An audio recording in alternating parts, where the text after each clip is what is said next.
Hey there, it's Julie B. Deep Dives here with Doug Hughes and Scarlet Echoes for the next installment of our Story Time with Doug series and our special, in particular, our book club series, where we're going to be diving into Doug's second novel now, which is the sequel to The Poor Player, which we just finished breaking down over the last few months. And so this is the sequel book. And if any of you guys out there have not received a copy, you can get one for free. Doug was kind enough to provide anyone who would like one with a PDF copy, and I can email that to you if you would like one. I tried to get them out to everyone who already received The Poor Player via email, but if I missed anybody, you can email me at juliebdeepdives@gmail.com or message me through Discord. I can also send it through there. I think I missed just me, so apologies for that. I'm not sure how I missed you, but if I missed anybody else, just let me know and I'll get you a copy. I'll get a copy out to you because this is going to be an ongoing series. And tonight we're going to be covering just up to page 54. So it's really just the introductory sections. And so anyone who's behind and wants to participate in future lives, read along with us. You have plenty of time to catch up, of course. So, thanks for doing this again, Doug. How are you tonight? I'm well, thanks. And I should mention, I was trying to find places to sort of divide this one up, and it was tricky with this one because between page 54 and the next obvious break is another 60 odd pages, and I didn't want to overload everybody with that. This is also a shorter book than the first one, so 54 seemed like the right place to do it. I think that made total sense. As I was reading it, I think that was just the right place to introduce us to the two time periods that we're going to be working with here, and the basic plot, the basic, synopsis, the basic, storyline that we're going to be following Harry through. So yeah, it made total sense to me, and yeah, hopefully folks have checked their emails too, because I know like a lot of people, I don't even use email much anymore, so I don't look unless I'm expecting something. I don't really look at my email. So if you're out there listening and you got a copy of The Poor Player from me a few months ago, then check your email, because you should have a copy of the sequel book already, unless for some reason I missed you, and in which case just let me know, and I'll send you a copy. And just me, I'll take care of that. So apologies, but yeah. Well, let's start by saying hi to the chat first. I see Amy's here. Hope everybody's doing well tonight and getting ready for a nice holiday weekend here in the States. Hey, Kimberly. And let's see. Oh, and Kimberly's going to be off for a couple days. That's nice. Yeah, I hope you have a nice, restful, long weekend. No, it's really no different than any other time for me, because I don't have a day job, so it's just like any other time, except a nice and for some reason fattening before meal. I went Mm-hmm. and some reason before I went live, I asked Doug what he was going to do on Thanksgiving, not realizing that it's not Canada's Thanksgiving, it's ours. Oh, that was 6 weeks ago. Yeah, sorry. Yeah. Sorry about that. Yeah. It's easy to forget because we place so much importance on Thanksgiving in the States. It's it's the most popular travel holiday of the year, because everybody in the States celebrates Thanksgiving pretty much, but not everyone celebrates Christmas, for example. So lots of people are traveling and visiting family and friends and stuff like that. So yeah, I sometimes forget too. Oh yeah, it's just us. Well, It's the actually, US. Thanksgiving is very similar here in Canada too. I mean, in terms of how we celebrate the holiday, there's not really much difference between us and you. Yeah. It's a there- time when a is lot of there people are traveling to get home to family and stuff like Yeah. that, you know. is there a historical event though, like a pilgrim event or anything? Or No, is it just the nothing harvest? specific like that. I think both holidays were kind of inspired by the same thing, and that was just the settlers here surviving Yeah, the winter, you know, yeah. just Hmm. getting through the season and having enough food to get them through the winter. It's like that was cause enough for celebration, you know. Yeah, yeah. Yeah, that's cool. Yeah, I hadn't like I sometimes forget that Canada even has your own version of Thanksgiving, because we got our historical event, which is a lot of propaganda, really. That a lot of it is just made up. That's what they teach kids at school about Thanksgiving. Um, but that's cool that you have your own Thanksgiving. 6 weeks earlier than this, huh? Yeah, it's Huh. usually I think it's the second Monday in October when we have it, usually. It kind of, to me, that would feel like it would get in the way or be a distraction from Halloween season because I love Halloween. So we focus on Halloween here, and then it's on to Thanksgiving and Christmas. You know. But to Yeah, me, and Uh, here, they're only a couple of weeks apart, but I don't know. I don't people never really make any kind of fuss about that, I don't think, yeah. You To sort me, of it you do feels more like a Thanksgiving and then you harvest. decorate the place for Halloween. Yeah, it feels more like harvest time in early, October with corn Yeah, and everything. It makes more sense to me. Of course, we moved our Thanksgiving because of the shopping season. yeah.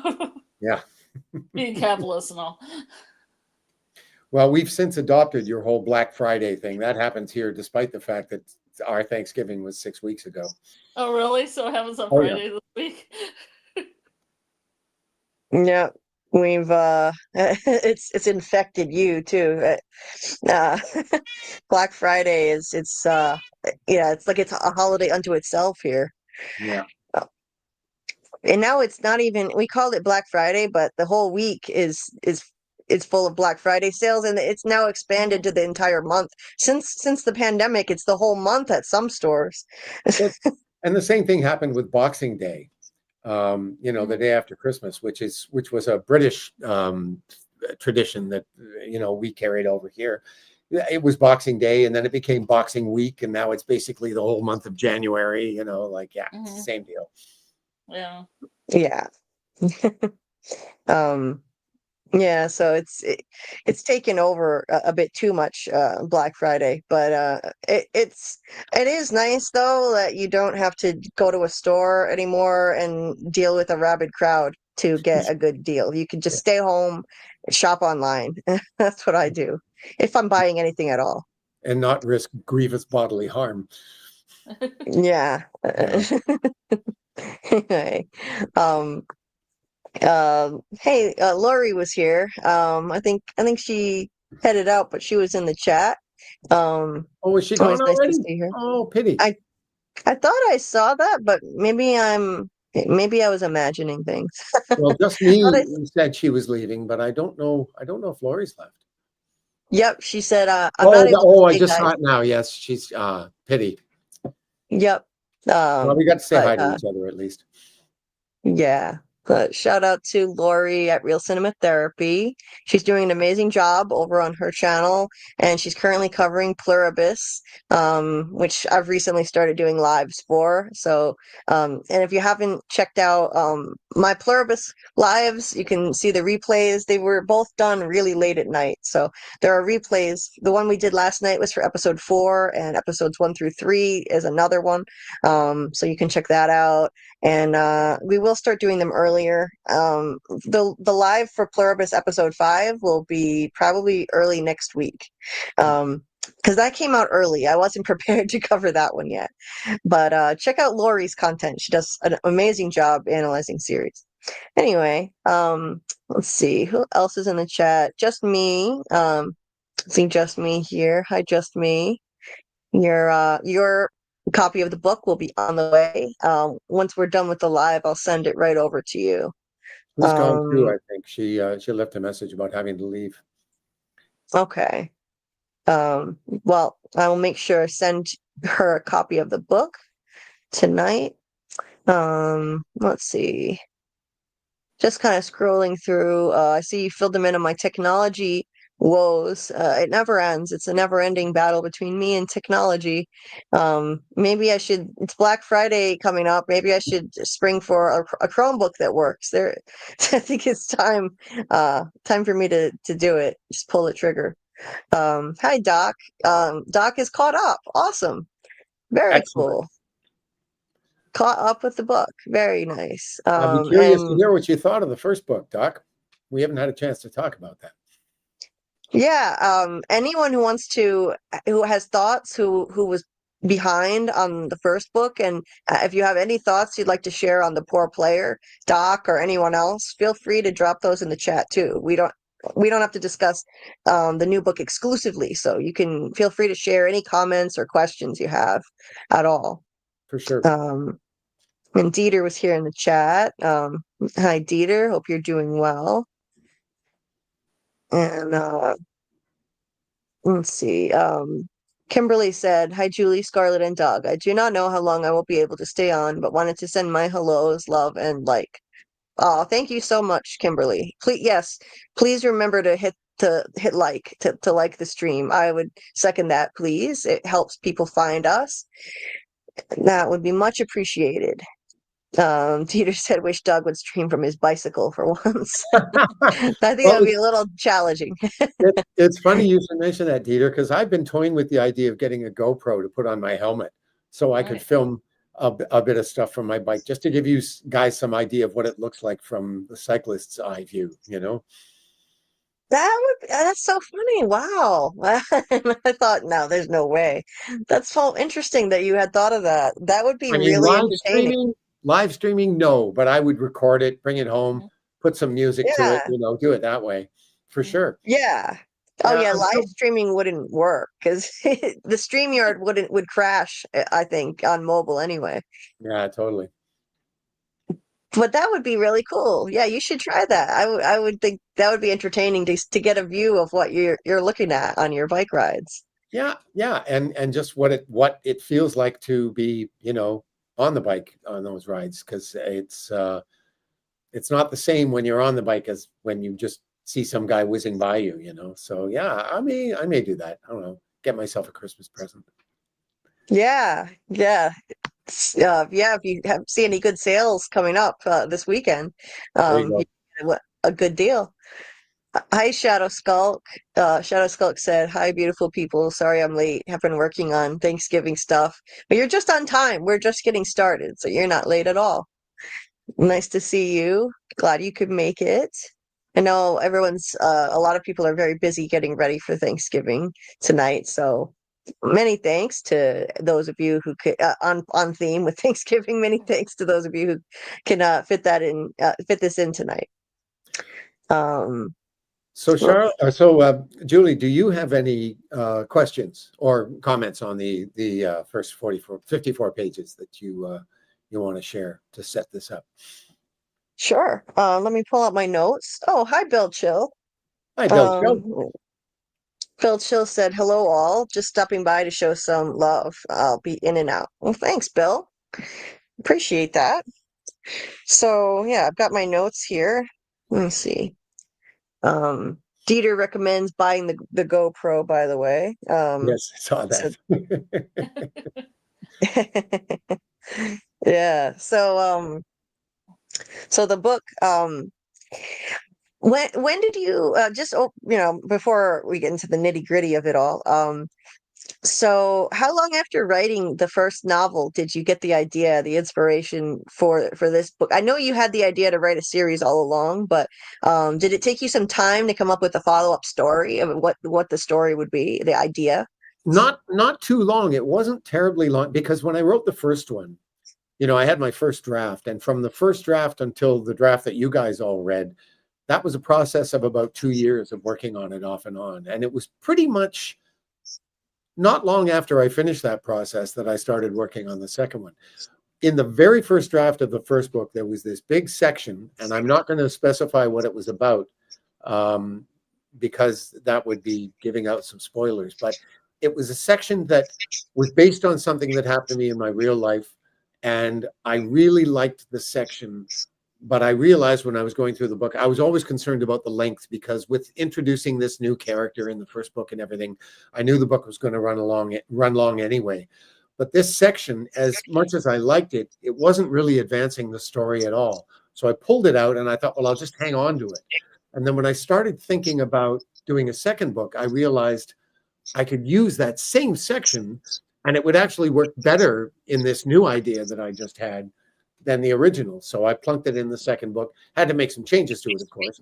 But yeah, that was sort of the genesis of the second book. It was just figuring Oh, out what to do with this section that I removed. right, right. Wow. So yeah, that must have happened pretty organically then. The progression to the idea for the second book. Um, and you know, and I know that you wanted to make it like a multi-book series, right? Was your idea, did you have any certain number in mind initially, like 3 books or No, I was thinking like 10, maybe, no way? Well, I mean, if I Oh, if I kept coming up with ideas and if they were successful, yeah, I would have happily kept doing it. I just thought it was a really cool character. And, yeah, as long as I still had stuff that I could draw from my career to inject into the books, I could keep going. And I've been doing it for a right, while, so there's lots of stuff to draw from. right, right. And I'm still Um, I'm still thinking, I'm kicking ideas around for a third one right now. I don't know if I'll get around to doing it or not. But generally, what happens with these sorts of things is if I get an idea that I'm excited enough about, the job takes care of itself. I just start working on it and then I get into it. And then next thing you know, there's another book, you know? right, right. Um, yeah, it's just you let your inspiration kind of lead the way, and if you feel that, then you go for it. You don't try to force it, right? Just sit down and try to, put pressure on yourself to come up with the idea if it's not there. No, it's a, Um, it's a great way to avoid writer's block. I just saw this clip on Instagram the other day of some writer who was getting an award. I can't remember his name. I think he was a Danish guy. And he was very funny in a really deadpan sort of way. And he said that he had a great way to avoid writer's block. It's called procrastination. I thought, yeah, totally. I'm with you on yeah, that one. right. Yeah. Uh, I can relate to that one. I had a history of that when I had school assignments. Yeah, Uh, yeah. Um, yeah, like Dieter said, if it comes by itself, it's better instead of pushing yourself. I Right. couldn't agree more. Yeah. Absolutely. Um, and there's a strong political theme to this one. So what I'm curious, what around what year or years were you writing this? Because you obviously you must have had some inspiration from like recent political events in the world, Oh, of from course. what you have written in the first section. Absolutely. I think I started this around 2017. So Trump was in office for his first administration when I wrote it. 20. Oh, okay. So 20, yeah, this was early. Yeah, that was the beginning of his administration. Yeah, So you had, yeah, the subject matter that you bring up related to Trump was fresh, very fresh, much so. ripe for the picking material to use. So that makes total sense. Yeah. Um, and yeah, oh, Doc here.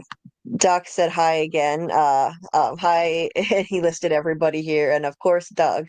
Good to see you, Doc. Doc, I need to chat with you, by the way. I'll send you a message on Instagram later. I want to talk to you about Suno. Ah, so so basically, um, yeah, I love the concept of this book. I love the premise of it. Harry, Harry, the protagonist, who starred in the first novel, and essentially he's much like you know, a stand-in for Doug. He's very much like Doug. He's a young theater actor, and he in the first book, he worked for CSIS, the Canadian spy organization, and now he's got a new assignment. Um, and yeah, I really I liked the timely nature of of this assignment that he's got. You know, the idea that Canada has learned that Russia is spying on their elections and actively interfering in their elections. Through social media, planting fake news um, and rigging polls and things like that, so that they can try to get someone who's most favorable to their interests into office. And this is exactly the kind of playbook that Russia uses and has used. They've they tried to sway Americans' opinions in the 2016 election, infamously, and it's doing exactly that sort of thing, using fake news, you know, s- using divide and conquer tactics on Facebook and other social media platforms, Twitter, and just anything that they could do to influence the election in favor of Trump in this case. And in the book, they're doing this to try to get this guy in Canada, this idiot candidate who really has no qualification to have the job, to get him to win. And so Pete approaches Harry, and he gives him this new assignment, in the present, when, interestingly, this was a twist I didn't expect with the sequel.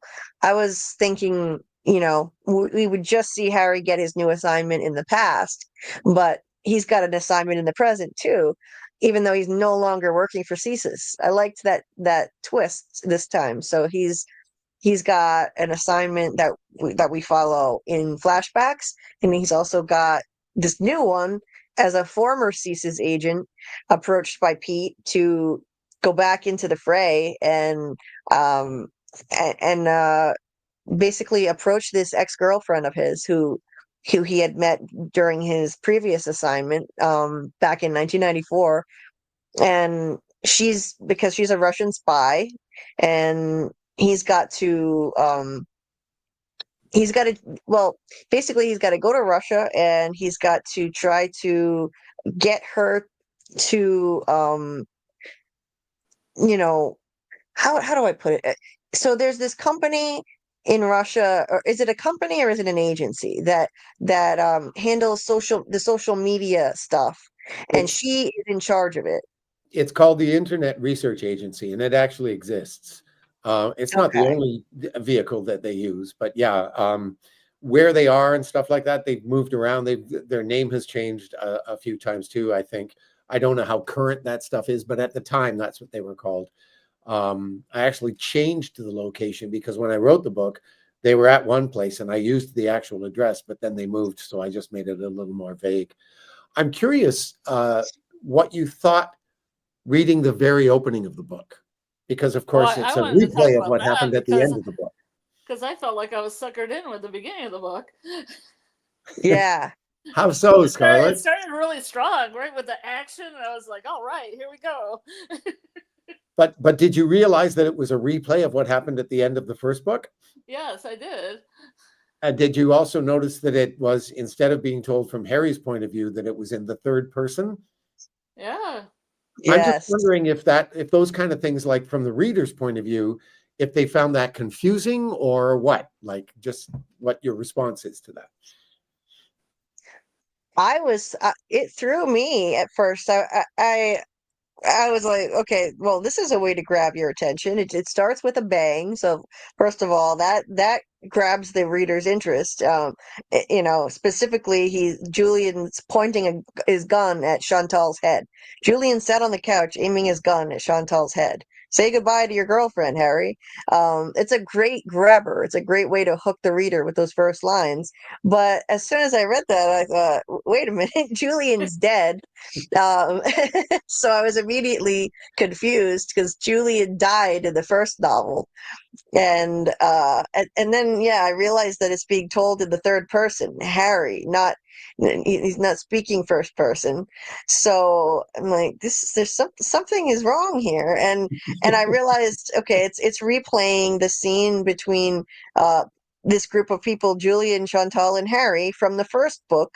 And Harry, but then I realized that there were some slight alterations because when Harry and Julian struggle, Julian fell out the window. He wasn't pushed. In this version, Harry, with a broken wrist, still manages to push Julian out the window, and so I was thrown by that. But I was just like, okay, there's something going on here, and then or the and then part you about pulled the lingerie. Oh, oh we yeah, haven't got to that bit yet. Okay. yeah. Yeah, but before we get to that point, yeah, you segue with a trope that I've seen in movies and TV, where you think that you're watching a scene, but then it's like, you hear someone yell "cut," Yeah. and that's where we find out, oh, okay, so this is a film set, and they're doing a film adaptation of Harry's book.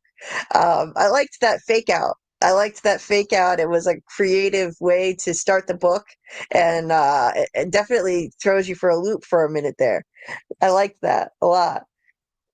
Yeah, I Um, just and I realized that inevitably people were going to be confused initially, but hopefully that period of confusion would not be sufficiently long, for them to go, well, screw this, I read this already, or whatever, like I tried to keep it brief yeah, as possible. I mean, what I was trying to do was sort of reinforce at the beginning of the book that the story the public was told, as Pete explains at the end of the first book, the story that the public is going to hear about what happened with Julian and all that is not going to be what actually happened. And so that's one of the purposes that this scene serves at the beginning, is just to sort of lay that in for the reader that, oh yeah, the people got sold a bill of goods as to what this really was. And the film version, of course, is the bullshit version. Well, the more than bullshit version, because they've made their own changes too.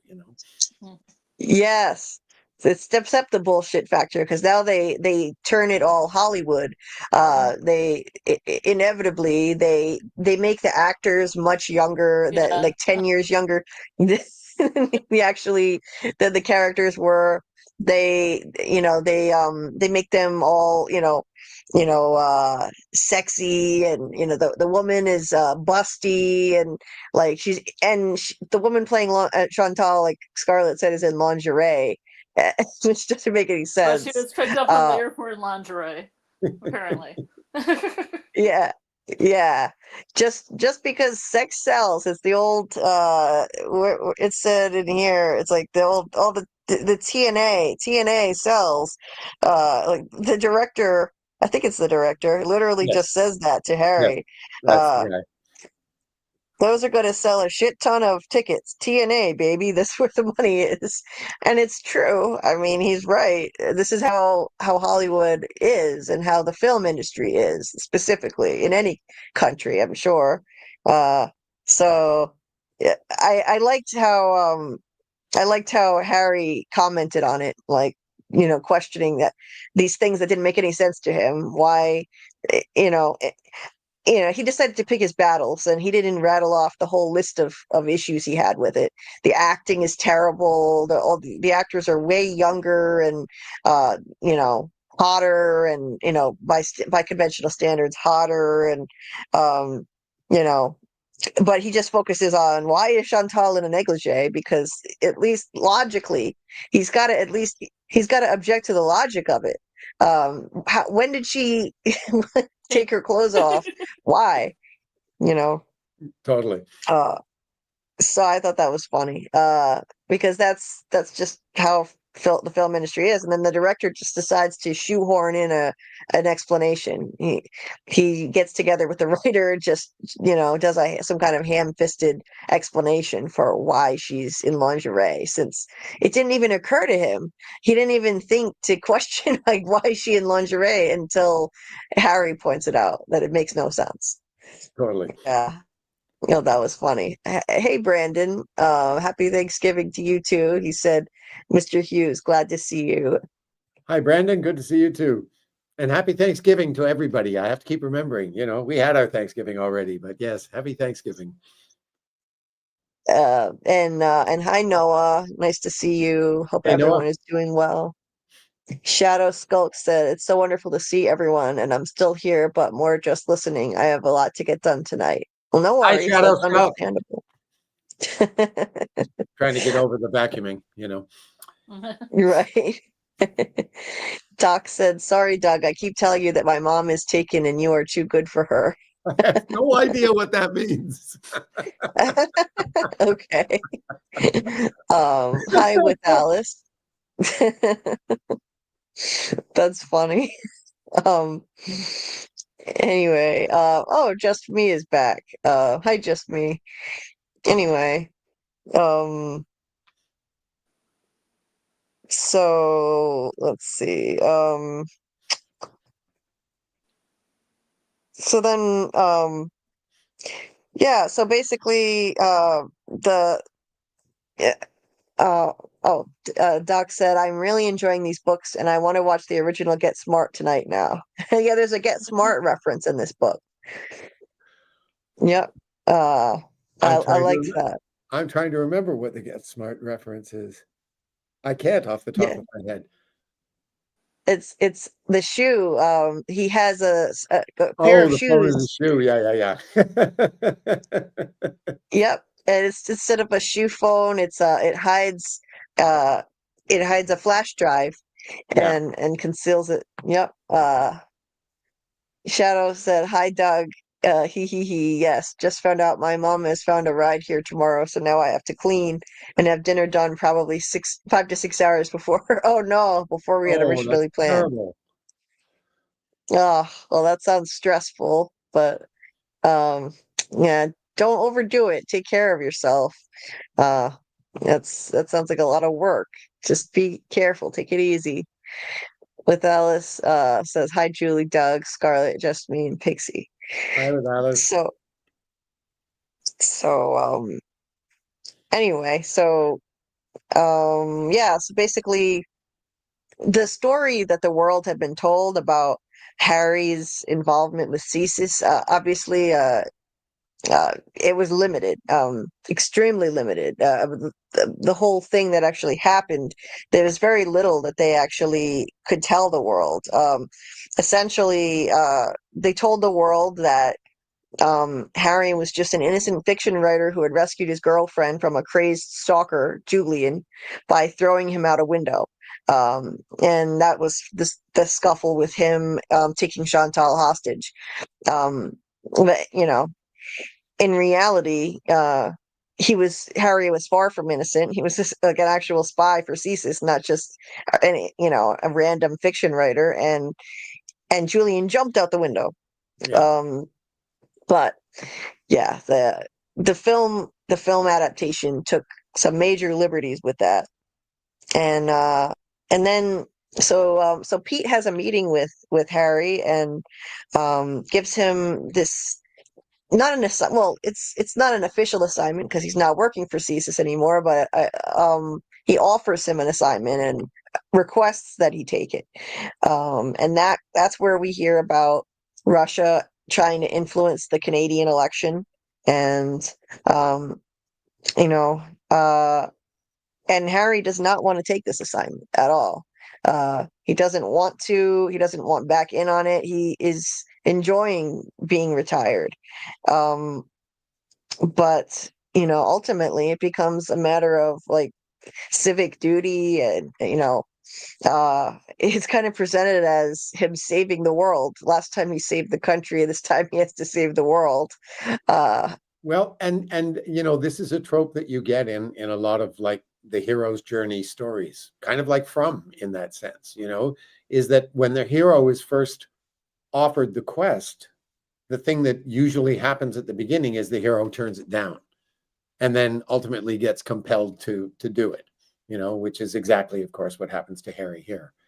He gets kind of, well, he partly gets guilted into it, but it's also because of events, and I'm sure you're going to get to that, like what it is that convinces him to go. right. Yeah, they, he does get guilted into it. He realizes this is, Pete is basically begging him. um, but he's begging him because Doug, that Freudian slip. I started to call him Doug because he's so much like you. um, Completely Harry, understandable under the circumstances. but Harry is uniquely qualified to do this assignment, because you know, um, he he dated this woman. Her name is Lena. Back in an operation that he did for CSIS in '94, and so they need him to do it, and they can't they don't want to send one of their agents because it's illegal for CSIS agents to work in other countries. So technically they're not breaking the law because he doesn't work for CSIS anymore, and they can always just disavow involvement with him if push comes to shove. So, Amy asked, "Do you still have that suit and a hat you wore in the picture from the thumbnail I used for this live, Doug?" It's a sports jacket, not a suit, but yes, I do, and yes, I have the fedora. I have two fedoras actually, but that's the good one. Yeah. It's very stylish. I like that. It's a snappy outfit. I just want to know what the bad one is. Where's the bad fedora? It's a very cheap straw one in my closet right here by the front door, which I usually use in the summer just to keep the sun off my head. The other one's a bit too dressy for that, and a bit too warm. So, um, yeah. Anyway, Harry has objections to doing this. He's skeptical as usual. He thinks once again this is another dumb plan that CSIS came up with. He thinks this is another dumb plan. Like, for example, the Russian intelligence has known who Harry is for decades, so they might just arrest him on the spot. And Pete claims that no, they don't know who he is. That's just an assumption Harry made, that they don't know who he is, and if they did know, then CSIS would be aware of that, and that's not the case. So as far as Russia's concerned, Harry was just some poor dumb actor who happened to get involved with the wrong girl.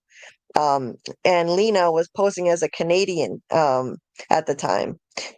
So according to Pete, they thought that Harry just fell for her, like her act, like everybody else did. And as usual, Pete won't give him any details on how he knows all of this. It's a need to know basis, um, but yeah, um, he also, so he's going to have him keep up appearances by promoting his book over there in Russia. So he does that. And Pete is still his literary agent. But it's, that's just going to be the cover, basically. He's going to be promoting his book in Russia, but the real thing is he's going to be the real reason that he wants him to go over there is not just to promote the book. It's it's to deal with this issue with Russia influencing the Canadian election, and he gets into the explanation behind all that. And they have good intel that Lena is running what is it they get? The IRA, right? It's IRA, called the the Internet IRA. Research Agency. Yeah. Yeah, and she's so it's like a troll. It's a troll farm, as Yes. they call it. Essentially. Yeah. Yeah, it's a troll farm, and so yeah, they do all kinds of shady stuff with social media, and um and in this, and Harry remembers it as this agency as being behind attacks on the American elections too, um back in 2016. Hmm. S- so yeah, so basically this is something they really do. They have bogus accounts all over social media, Instagram, Twitter, Facebook, TikTok, and yeah, they plant ads, blogs, and fake news, and and there's only so much that they can do.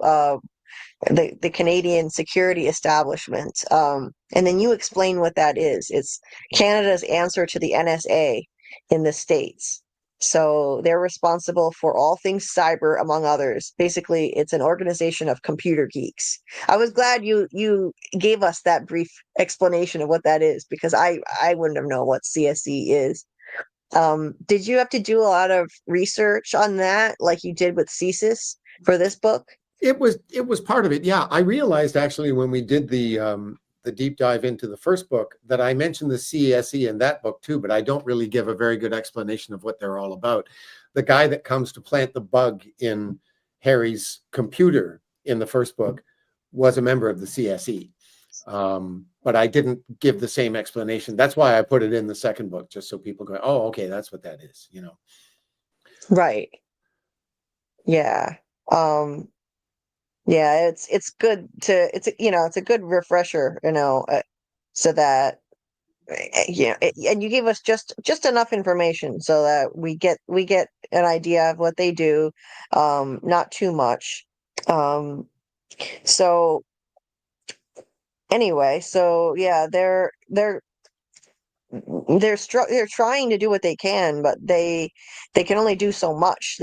He describes them as, like, right now, like a little Dutch kid with his finger in the dike, if you'll pardon the expression. Only the dike sprung hundreds of leaks. They've only got so many fingers. So they want to stop the bullshit at the source. Fly him out to St. Petersburg, find Lena. Um, but once again, Harry is poking holes in their plan. He's saying, like, what is he going to do about it? He'll get over there, and get laughed out of the room just for asking her to stop, and assuming he doesn't get doused with a nerve agent first. That's another serious concern. Russia is a scary place. I would not want to accept any kind of assignment like this. They're ruthless in the things that they will do. I mean, they're notorious for using tactics such as administering, nerve agents that do nerve damage to people, having people assassinated, but making it look like a convenient accident.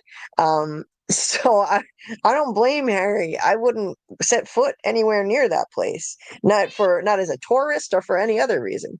But you know, anyway, being said, he is kind of guilted into it.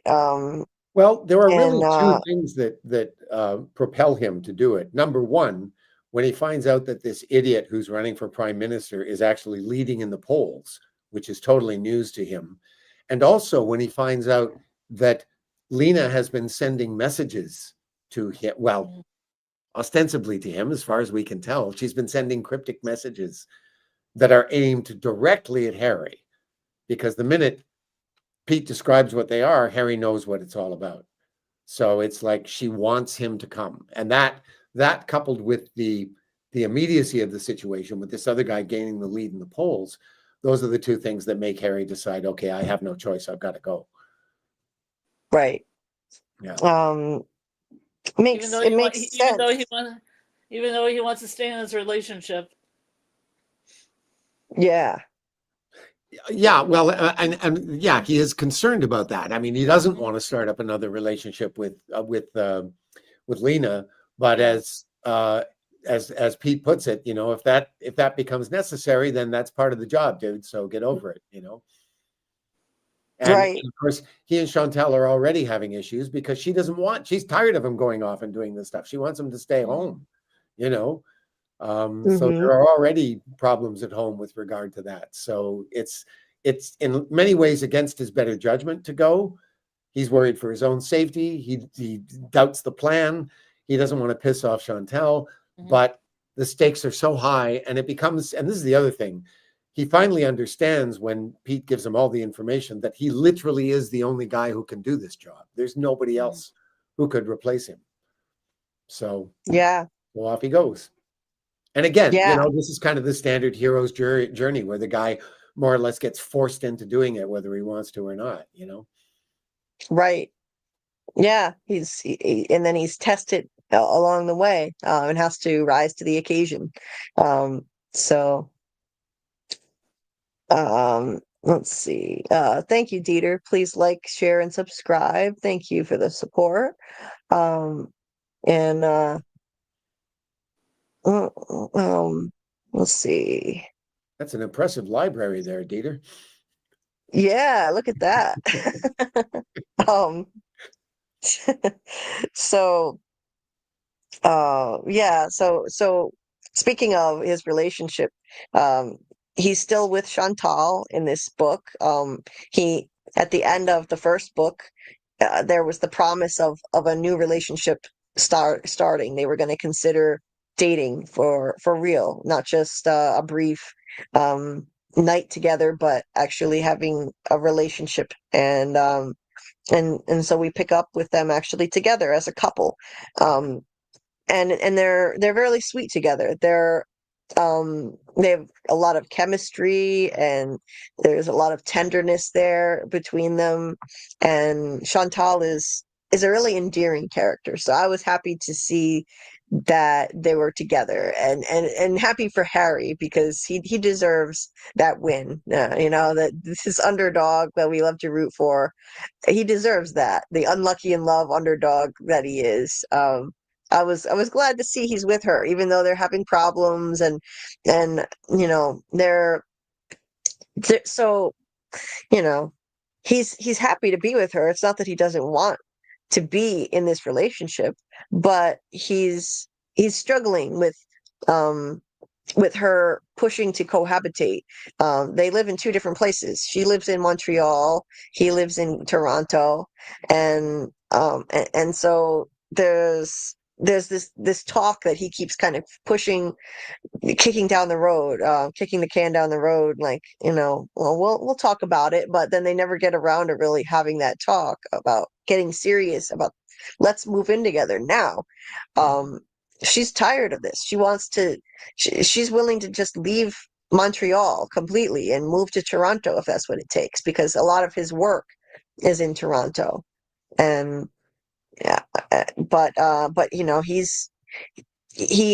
drags his feet, because on her behalf too, because she has two daughters in Montreal, and her life has been there, so they have that friction going on. And Um he doesn't and want her to sell the house. It's a beautiful house, and and he doesn't really want to move to Montreal. I mean, it's not the point he keeps making to Chantal is it isn't about our relationship. It's about the practical issues.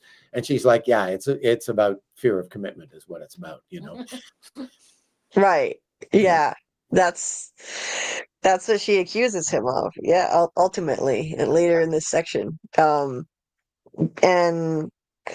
uh Yeah, so then that pretty much covers that part. Uh and he tells her about how the film crew is making a mess of his book, the film adaptation.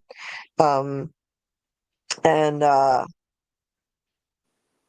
and and then he makes a comment to Chantal in this section, where he's comparing theater actors. The difference is a little bit about the difference between them and film actors, the ones he's been dealing with, who are very snooty, very uppity people who basically ignored him, didn't even do any research on the real story before the shoot, like reading the book the movie was based on, and just looked at him as a piece of set dressing practically.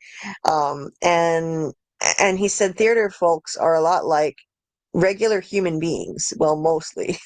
So he said, he said to Chantal, this is why I prefer working in theater.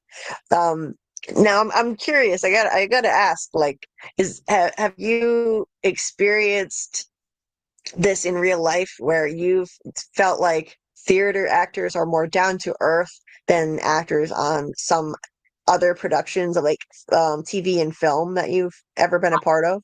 I wouldn't describe it exactly in those terms, but because Hmm. I mean, in theater too, you can work with lots of people who are legends in their own mind. You know, I mean, that does happen in theater too, but I guess not to the same degree because, particularly in Canada, it's very difficult to attain that level of celebrity as a stage actor. I mean, you can, if you're one of the leading actors at a place like the Stratford Festival or even the Shaw Festival, um, yeah, there's a certain amount of notoriety and publicity that goes along with that.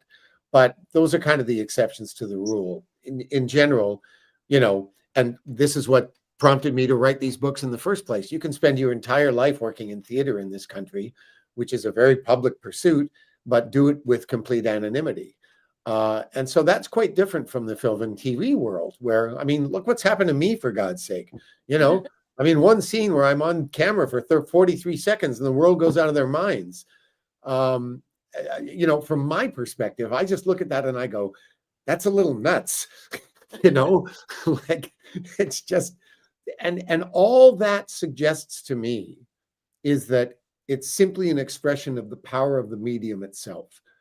I mean, I've talked before in some of our live streams about what it was like back when I was shooting commercials and I was getting recognized on the street and how strange that was.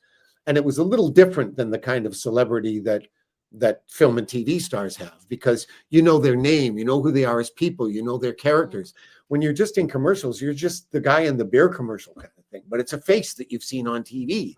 And people would get so bent out of shape about that. And it used to mystify me. And then I realized all this was an expression of the power of the medium itself. So it's got nothing to do really with the job that I'm doing. I could be doing a brilliant job as an accountant or, you know, I don't know, a building manager or something, and no one would ever know the difference. The only difference between them and me is people get to see, millions of people get to see what I'm doing, you know. And Right.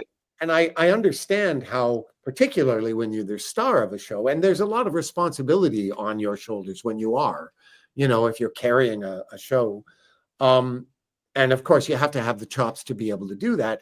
I understand how that can sort of go to somebody's head, particularly because the industry is kind of built in a way that promotes that, you know. I think I've told this Right. story before. The first time I had a big part in a TV thing was this movie made for TV that was shot for the CBC, the Canadian Broadcasting Corporation, back in the early 90s. And it was directed by Adam Agoyan, who's a very well-known theater and opera director and film director. He's had lots of films. And it was the first time that I had ever had a role. I was the twin brother of the guy playing the male lead. So it was a big support role. And it was the first time I'd ever done anything that size in TV. And I'd worked for CBC many times before that, both as an extra when I was starting out, and then as a day player playing small parts on various series.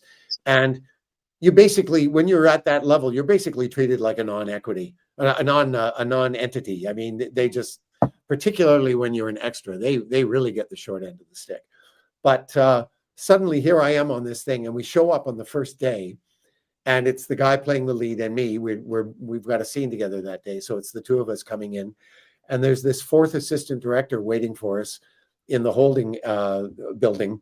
This was up in the Yukon, by the way, and she comes up and she says, "Listen, I'm really sorry, guys. It's going to be about 45 minutes before we get to you because they're running a little bit late." And I said, "Wait a minute. Somebody's apologizing because they're not going to need me for 45 minutes. I've never been on a set in my life where anybody even talked to me for the first 2 hours. This is, what are we talking about? You know?"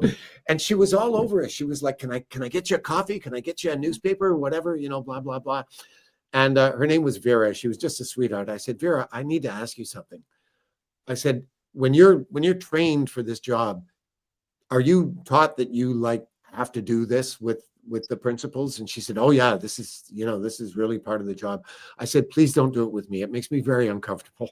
I know where the coffee is. I can get the newspaper for myself. Sit down, relax. We're good. It's fine." But I mean, that experience taught me that, well, yeah, when you've got people coming at you like that every day, it's easy to sort of fall into the, well, I've really kind of earned this kind of thing, Yeah. So there's that, but there's also, the media attention and all these people telling you how brilliant you are and all that stuff. I mean, depending on your own psychological makeup, I can see how that can really affect people. But one of my best friends in theater school, he and I used to have this debate all the time because he was convinced that it was the job itself that did that to people. And I disagreed. I said, no, I think people basically fall into two camps. You're either the sort of person that's going to be susceptible to that kind of stuff or you're not. And I believe that to this day. So yeah, I mean, so yeah, in film and TV, you will occasionally run into people like that. And some of them are real assholes. I did a day on a series here in Toronto called The Hot Zone. It was a limited series for TV, and it had a lot of well-known American TV and film actors in it. And I was the only person with a speaking role that day who wasn't one of the regulars. But we were all in the same scene together. So when we were rehearsing and when we were taping stuff, we were all on set together. But when we weren't, it was just like I think there were 5 of us in total in the green room. And we sat there. They had to do a lot of setup between our first shot and the second one. And so we were up there literally for hours. And not one of those people said a single word to me. They had a very lively conversation going on between the 4 of them or 5 of them, however many they were. But I might as well have been a potted plant. Like nobody said so much as hello, and I was fascinated by that. I was also fascinated by the nature of the conversation because they were talking about a whole bunch of A and B list LA-based actors. And all they talked about was dirt that they had on them, like scandal, and how much money they were all making. Those were the only 2 topics of conversation. And I'm just sitting here going, cannot believe I'm hearing this shit, So Yeah. There was another thing that I shot here in Toronto many years ago. A movie made for TV that was a co-production between various different countries, but it was produced by a woman who used to be on Beverly Hills 90210 or whatever it was called. I can't remember. You're right. This TV series, and she was one of the leads. I had never seen the series. She apparently married some rich guy, and she was the producer of this film. Like it was his money she was using to produce the film, and she was playing the lead. And it was a scene just between the 2 of us. So we were doing our scene together, and then they had to again move the cameras and stuff set up for a second shot. So while that was going on, she and the director were having a chat together, and they obviously knew each other. And I was just sitting there. And again, neither of them were talking to me. And he had a new project he was trying to get off the ground, and he was trying to get funding and all that kind of stuff. And he was having a bit of a hard time and was asking her for advice. And at one point she said to him, well, whatever you do, don't fill up your cast with a bunch of no-name Canadian actors. And she looked at me and said, sorry. And then she kept talking. I can't fucking believe that just happened. So yeah, I have occasionally run into people, with those kinds of attitudes. But I have to say, for the most part, they've been in the minority. Most of the people I've worked with in film and TV have been really sweet. So, there you go. Wow. Well, that's incredibly rude of her. But I'm glad to hear she was that. Literally, she was so close to me while they were having this conversation. I could have put my hand on her lap, and it was like, again, just like I didn't even exist, right? And it's like, oh yeah, you're one of them. Sorry. Anyway, we were saying, just that's unbelievable, the rudeness. But I'm glad to hear that experience has been the exception and not the norm for you. Like that's good, Most of the celebrities that I have crossed paths with in this business has just been exceedingly nice people. That's generally been the rule. I have a friend that did a scene with Meryl Streep in something here in Toronto, and she told me a story that confirmed everything I thought about Meryl Streep because I adore her. And they had a scene together, and Meryl came up to her before they started shooting, and she said to this woman, I'll make you a deal. You give me your best stuff when you're off camera, and I will give you my best stuff when I'm off camera. And I thought, that's astounding. I mean, to begin with, a lot of people of Meryl Streep's stature don't stick around to feed the off-camera lines to the person who's now being shot. They'll have someone else do it, you know. They'll just have someone come in and read the lines like a reader at an audition. But, Right. you know, not only was she going to be there, but she was going to be like giving it her all for the benefit of this other actress. And I thought, God bless you, you know, like that just Yeah. amazing. Yeah. She seems everything I've heard. Huh? Sorry, go ahead, Scarlett. Oh, I just said that, you know, she's really good at Only Murders of the Building, and she's like dating Martin Short, so they're kind of like a, you know, power couple now, I think. At least in my eyes. No Are kidding. they dating in real life? Yeah. Seriously? That's why Oh they're my so God. sweet. When you see their scenes together, it's so like sweet that just the two of them together. I had no idea that was a real life thing. Oh my Oh goodness. yeah, Oh, that's adorable. it is adorable. Well, yeah, by all accounts, she seems like a lovely person, everything that I've heard about her. So Yeah. that doesn't surprise me, what you said. That story. And let's see, in the chat here, Dieter had said looking forward to seeing him back in the new season, meaning From, of course. But then Doc rightly said that we don't know that Doug will be in the season of From. We don't know. For all we know, they might reserve his role for the next season, and that's not guaranteed either. Also, an unfortunate possibility that he could be a one-time avatar of the entity or something of that sort. Who knows, right? You never know. So the mystery remains, and yeah, I don't want to know either. I don't want to know. I don't like spoilers either, Doc. But I think we're in the minority nowadays. It seems like everybody wants to know everything, like yesterday, and nobody can just wait and just prolong gratification nowadays. Yeah.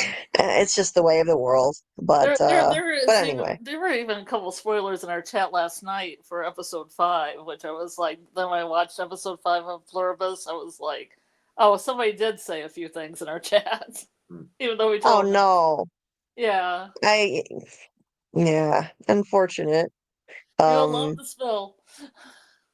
Yeah, they do. Anyway, yeah, like Amy said, I hate snobs. Yeah, so do I. So I wouldn't like having to deal with these kinds of people that Harry, um, to circle back to the book here, that Harry had to deal with on this movie set. Yeah, but anyway, so moving on though, so there's a new development, and Harry meets with Pete again. Pete informs him that let's see, wait, I lost my place. Pete informs him that the Russian president was killed, and there was some kind of weird skydiving accident, and the Russian president was killed, and now there's going to be a big shakeup um, over there, and so like there's going to be a big um, kind of scuffle for power over there between the oligarchs, and they think Pete thinks that this guy Volkov, who runs an oil company, NGK, is going to come out on top, and in terms of who's going to take power, because somebody's going to fill this vacuum. Now, it doesn't surprise me. There was a that made me immediately remember, of course, the oil company in the first book, and the prominent uh, role that it had in the storyline. So to hear that there's someone involved with an oil company here who could factor into events, I thought, well, that sounds about right. Continuing that theme. And the guy happens to be Lena's husband. Lena is the woman that he dated back in 1994. who now runs the IRA. So so that's a big game changer. And he but initially at this point he hasn't taken the assignment. And either way, it's still need to know. Pete's not telling him details on how he knows any of this stuff. What makes him think that it's going to be Volkov? Um, Well, but it's an educated guess on Pete's part, I think. Just because of yeah, Volkov's reputation, and also the fact that the oil industry in Russia at the time is the only thing that's really making any money. So this guy's got a lot of clout. right, right. Um, and he won't reveal how he knows what he knows about Lena, but yeah, Volkov, he's the richest of the oligarchs, uh, and he's got a lot of money. So there are a number of reasons. He's the smartest of these ex-KGB thugs, these oligarchs over there, and so yeah, he has that educated guess basically. And then there's this development with the Poles, where Harry learns that this guy, Cullivan, this guy Cullivan is now poised to become the next Prime Minister of Canada.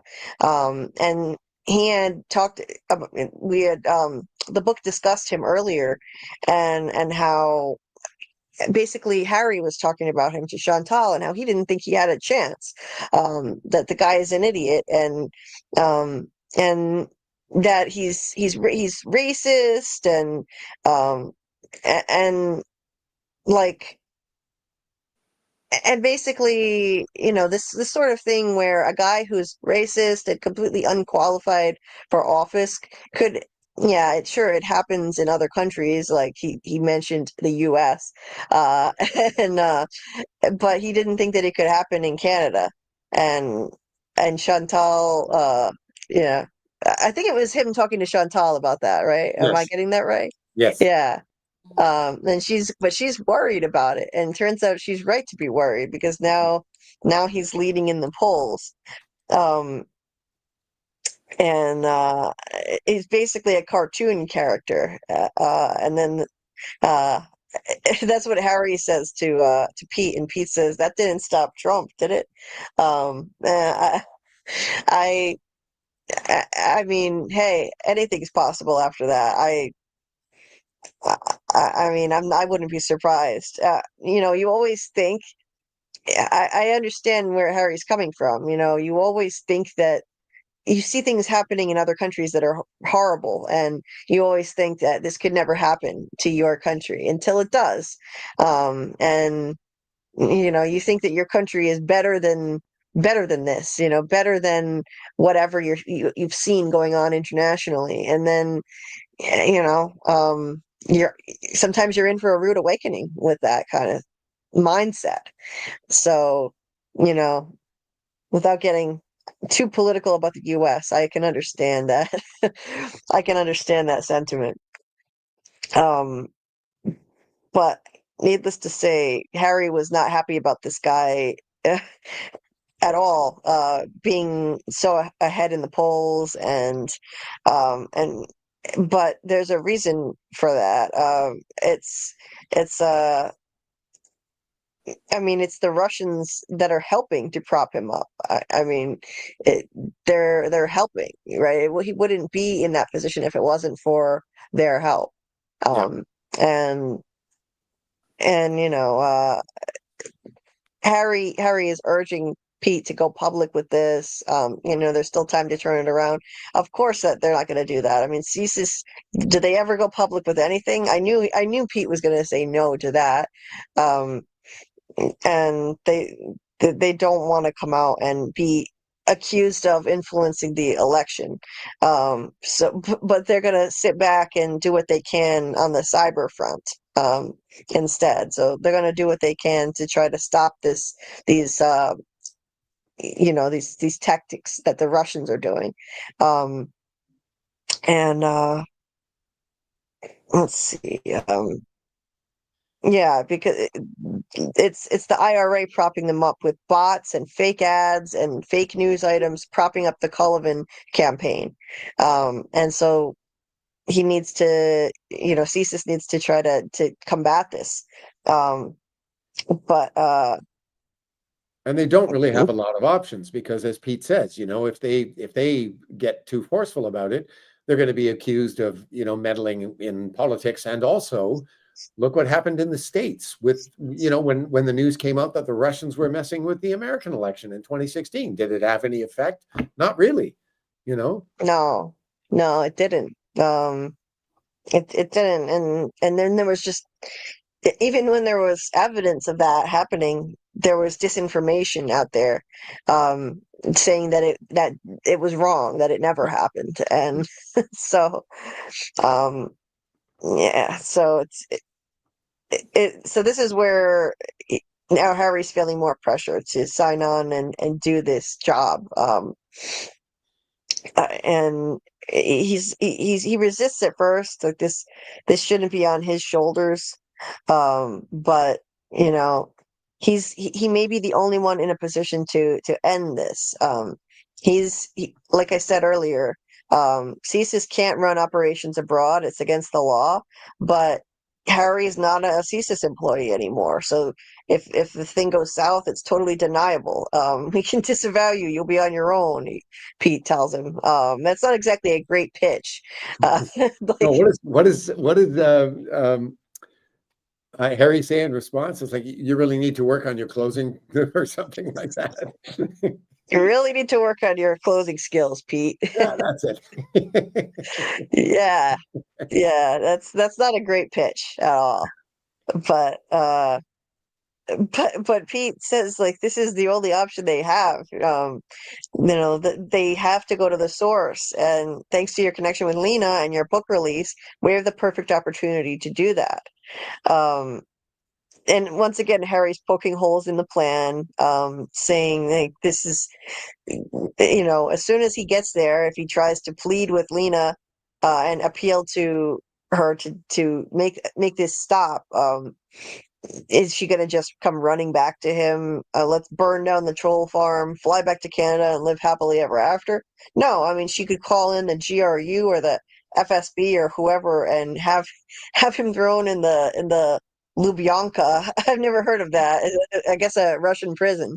It's Right. a big prison in Moscow. Yeah, it's been there for a long time. Yeah. She'd never go along with this plan. Why would she? And that's where Pete tells him, this is the game changer, that she wants out of Russia. That she's been sending the Canadian government coded messages, indicating that she wants out of Russia. And it's not so easy. She can't just say, I'm leaving, and pack up and go.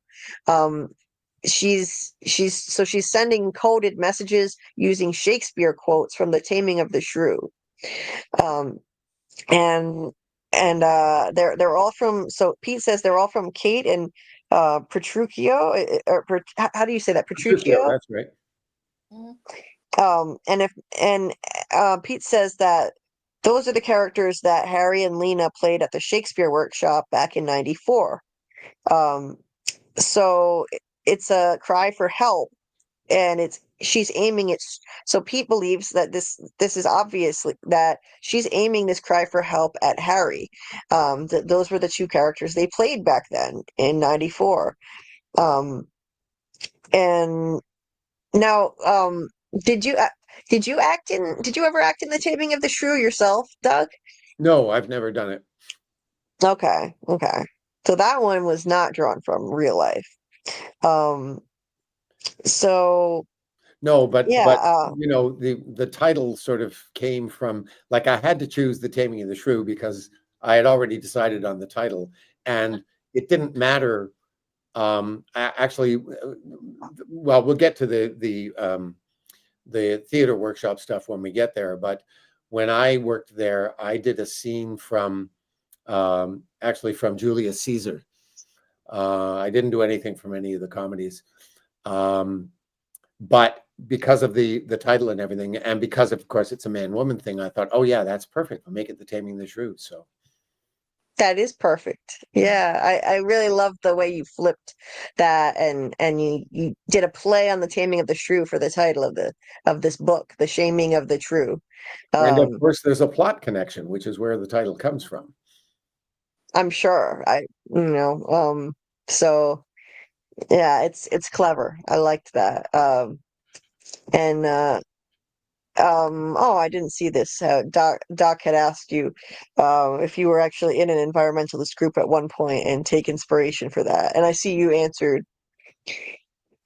Not Um, really. I've never really. I mean, I donate money to a few environmental causes and that sort of thing. It's my environmental leanings, and yeah, it's funny going back to the book. I didn't realize how much of that stuff there was in the story. That might sound a little strange now, but I mean, yes, I knew there was a lot of it, but I realized that it's really kind of a driving force in the first book, at least. And I sort of came about that accidentally, and I think I've told this story before.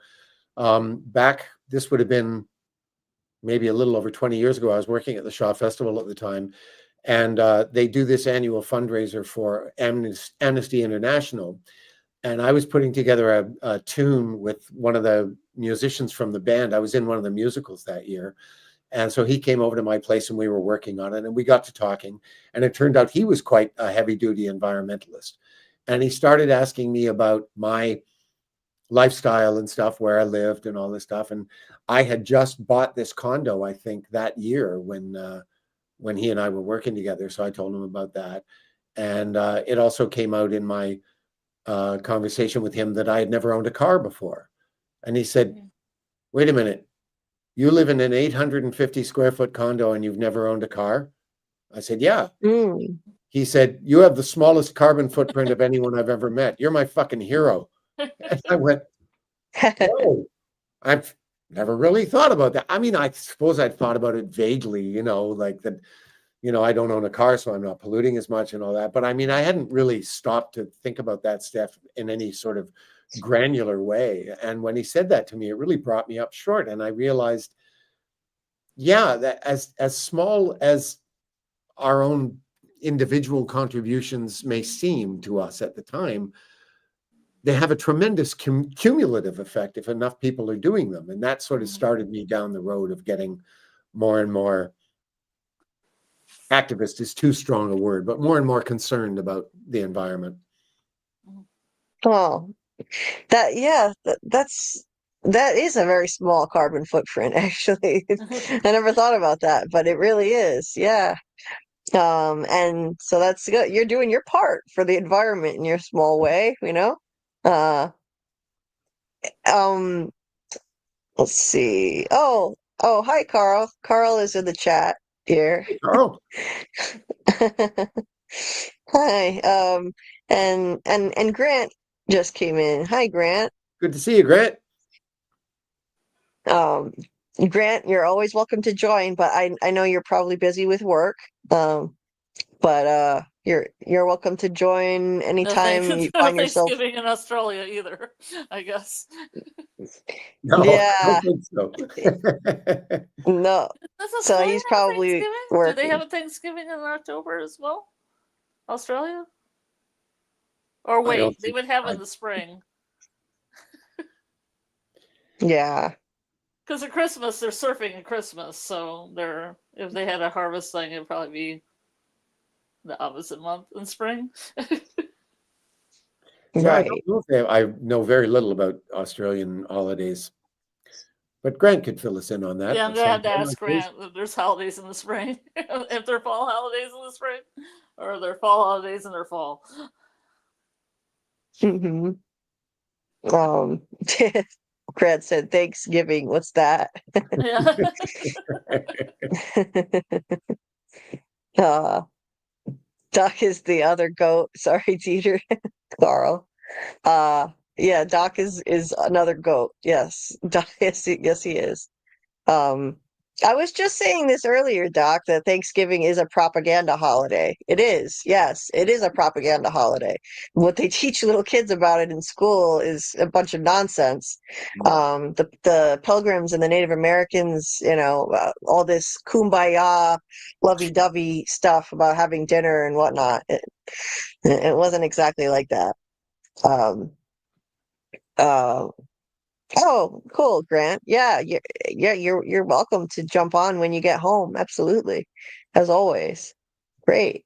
Um, let's see. In Australia, they're thankful to no longer be a penal colony. Good one, Carl. Um, so anyway, we're getting back to the book. So more on Pete and Harry's conversation. So let's see. So basically, what they want to do, the plan uh, for how they want to deal with this through tactics. At CSE, they created a malware program that would disguise all the posts from the IRA servers, making them look like they contained forbidden content. So basically, they would insert a bunch of invisible characters into every message sent by the IRA onto social media. And these invisible characters would trip the security protocols on any of those platforms like Facebook or Twitter and fool them into thinking those messages contain forbidden content, and that would cause those servers to delete the messages and either suspend or delete the accounts that sent them, which is a great plan. That sounds pretty good to me. Um, Yeah, I'm kind of and surprised I came up with that. yeah, how did you think of this malware I, plan?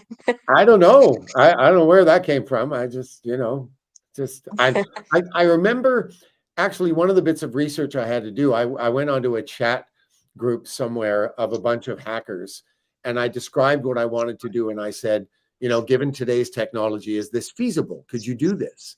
And some of the details that are there came from some of the information I was given. Like one person said to me, if someone knew what they were looking for, they would be able to find the code that you're adding in there, but they would have to be looking for it. They would have to know to look for it in the first place, and they would have to know the kind of thing they're looking for. But yes, you could definitely get away with doing this. I went, excellent. That's all I need to know. Thank you. Yeah, that's awesome. Like that's some tech savvy knowledge there. I think that's a great plan, actually. CSIS tends to have some ridiculous plans, but they're supposed to be ridiculous. And Harry's always the one poking holes in the plans. He's saying, okay, how would this work and how would that work?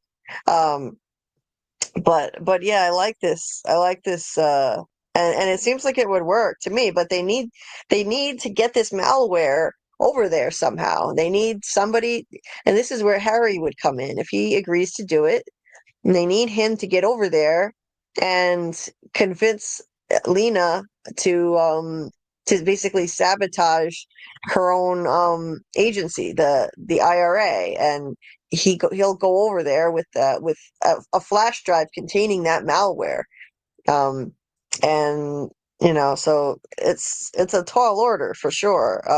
Well, I was going to You say there's know, the ridiculous part of the plan right there, because for one thing, it only works if Harry agrees to do it. They literally can't get anyone else to do this for them. Who's going to be able to sell yeah, them this idea? It's got to be Harry, or the whole plan falls apart. You know, right. It has to be. So, and so yeah, he's getting he's poking holes in it, the situation, the malware. He thinks that it would slow the Russians down, but it wouldn't stop them. They like it would take the Russians a while to figure out what was going on and shut the system down. Um, and by that time the social media platforms would have identified loads of their accounts, and so it would slow them down, it not completely stop them. And but Pete says that it'll be good enough by that point. The damage would be done. This would come out, that they were influencing the elections, and it would be a huge embarrassment.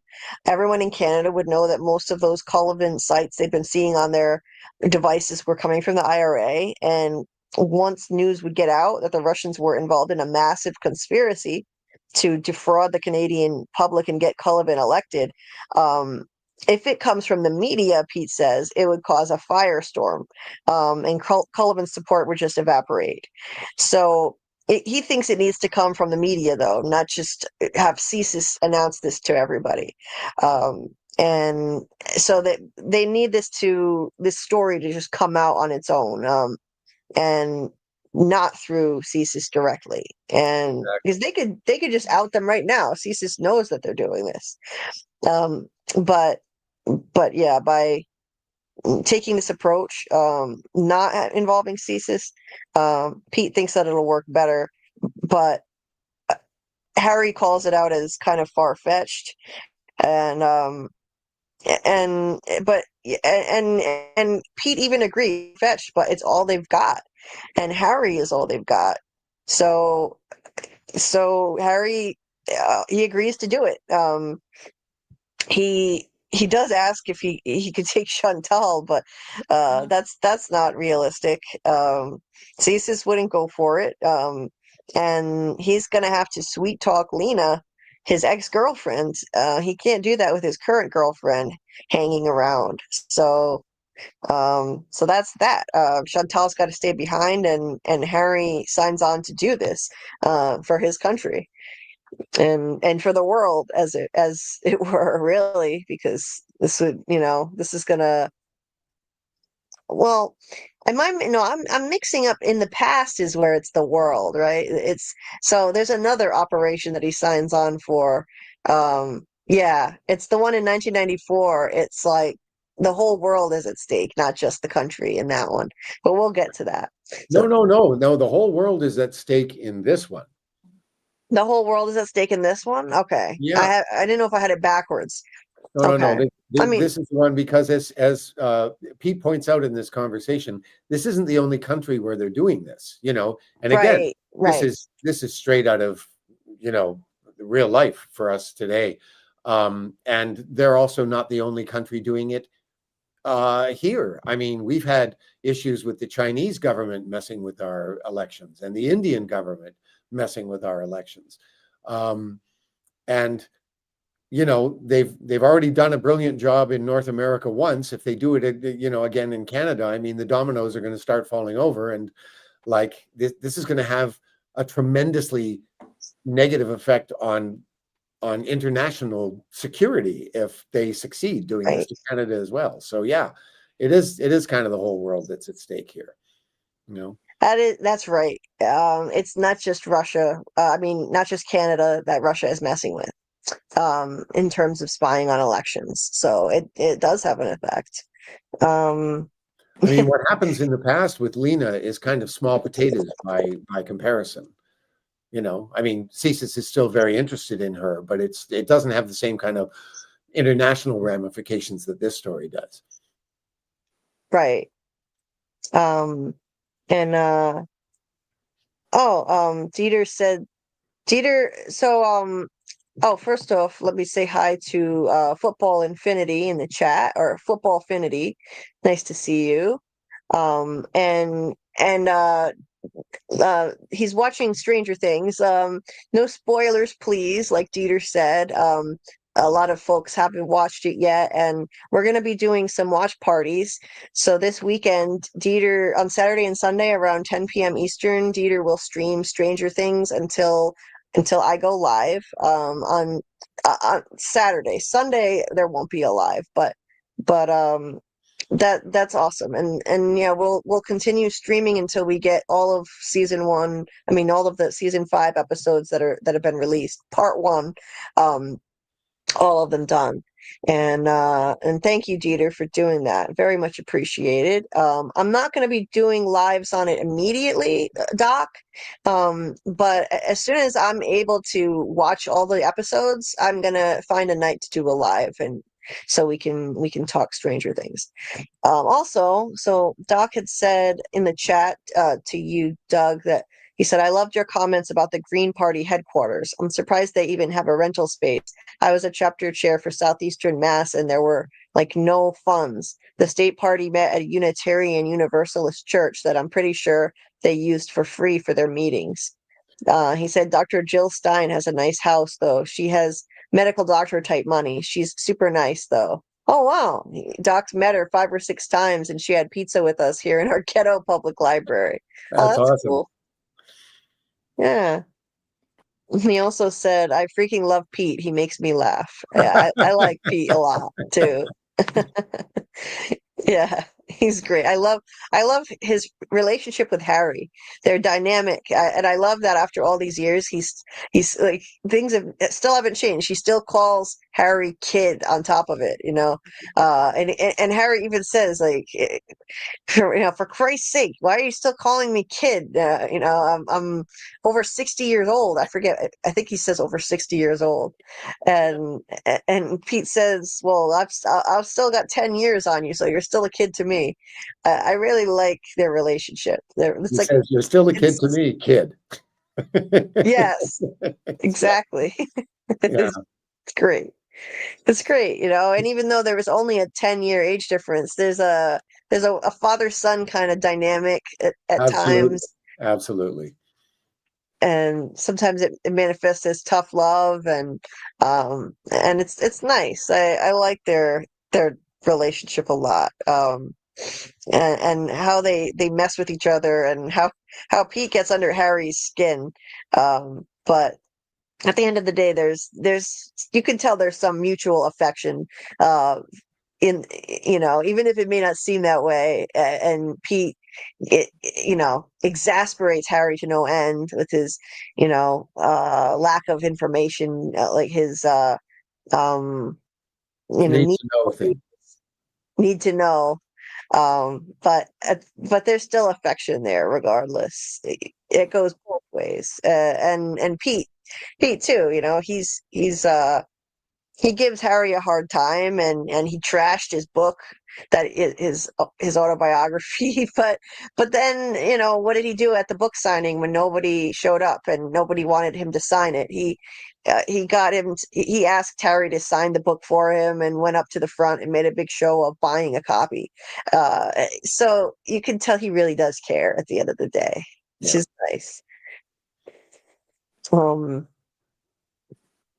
And thank you for Affinity for not, we appreciate it, not posting spoilers, and about Stranger Things, because yeah, folks have been very, very psyched to see that show.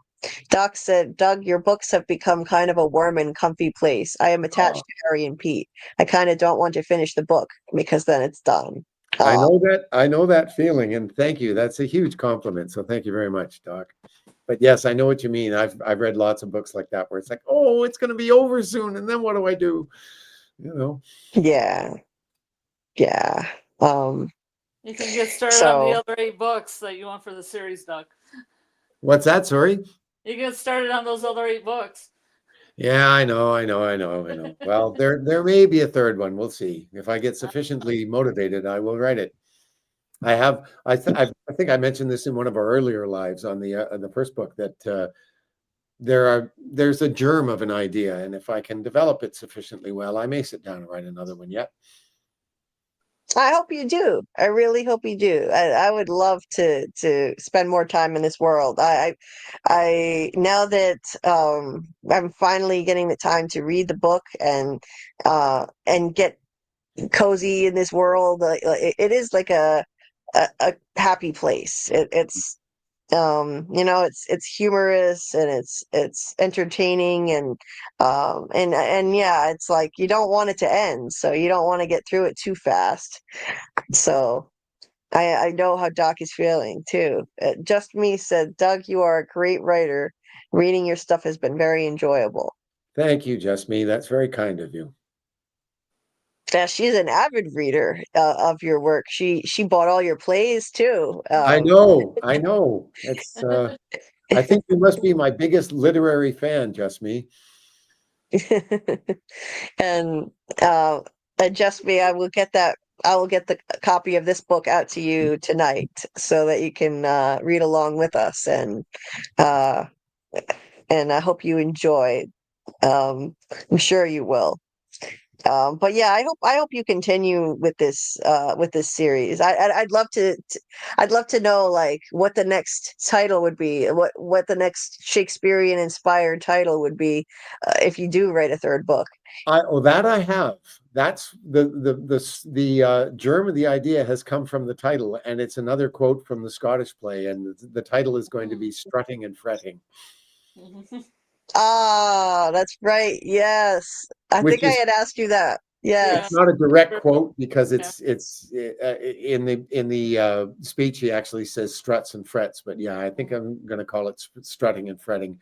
And if I write the idea that I'm thinking about, it's going to be one where Harry's work as an actor is going to be a big part of the story. Right. But yeah, I haven't worked out the details yet. We'll see what happens. Yeah. I love that title. That would be so cool. And well, hopefully inspiration will strike and we'll have another book in this literary universe you created here. Uh Carl said, isn't it cool that we have friends of the channel who are authors like Tony and Doug? Amazing. Yeah, Tony, our friend Tony Teflon as well, who wrote his book Darkest Before the Dawn. And by the way, we still have to do a giveaway of that book. If Rose Jones is listening to this by any chance at any point, Rose, I have not forgotten about that. Rose donated to do a giveaway of 2 of Tony's books. And we just haven't been able to find a time that works for Tony to come on and do it. But if it goes on much longer, I'll just go ahead and do it. In his absence, just do the giveaway. So, and Taran Matharu is a best-selling fantasy author, that, like Doc said. That's right. He's a member of the From fandom. That's very true. By the way, Um, Julie, I just thought of something that I never yeah, told you about. When I yeah. finished The Poor Player, I actually got someone to do some cover art for me. Oh, And I have a really? copy of it, which I could post on here if you would like. Yeah, yeah. I'd love to see it. Okay, just a sec. I'm just setting it up as we speak. Okay. He describes it in the book, and this is very much like what you're about to see. Okay. Here it is. Okay, you can post that there if you want. Okay. I love it. That's awesome. So, how did you create this, Doug? I hired somebody on Fiverr to do it for me. So okay, interesting. And did you tell them exactly what you wanted it to look like Yeah, in detail? pretty much. Yeah. Okay. I mean, as I mentioned in the book, it's based on the old, you won't know this. I'm going to be dating myself here, but in Mad Magazine, they used to have these 2 guys, spy versus spy. And they were both kind of dressed like these guys. One was in black and one was in white. And they would always have some silly cartoon thing going on in the margins of the pages of Mad Magazine. So this is kind of an homage to Spy versus Spy from Mad Magazine, this image, and mixed with the 2 comedy and tragedy masks as well to get a bit of theater. Mad Magazine's still around, Doug, right? What's that? It's still around, Mad Magazine. Is it really? Is it still yeah. getting published? Yeah, Do it they was still Spy have Spy yeah, versus Spy? Because the guy who used to do it must be long dead by now, I would think. Yeah, I listened to a horror host named Svengoolie, and he had a spoof of Svengoolie in the Halloween special, and then there was a Christmas special, and they put them out regularly in Mad Magazine. Yeah, Oh. I once worked with an actor who was on Mad TV. Oh And yeah, that was funnier than Saturday Night Live. I never watched it myself. What actor? What was his name? I forget his first name. His last name was Peterson, I think. Hmm. Yeah. Yeah, I thought Hmm. they It's did a more. long time ago. We did a show together like over 10 years ago, I think. So he Yeah. was on a long before that, so it would be a while ago. But yeah, that was the Right. cover that we came up with.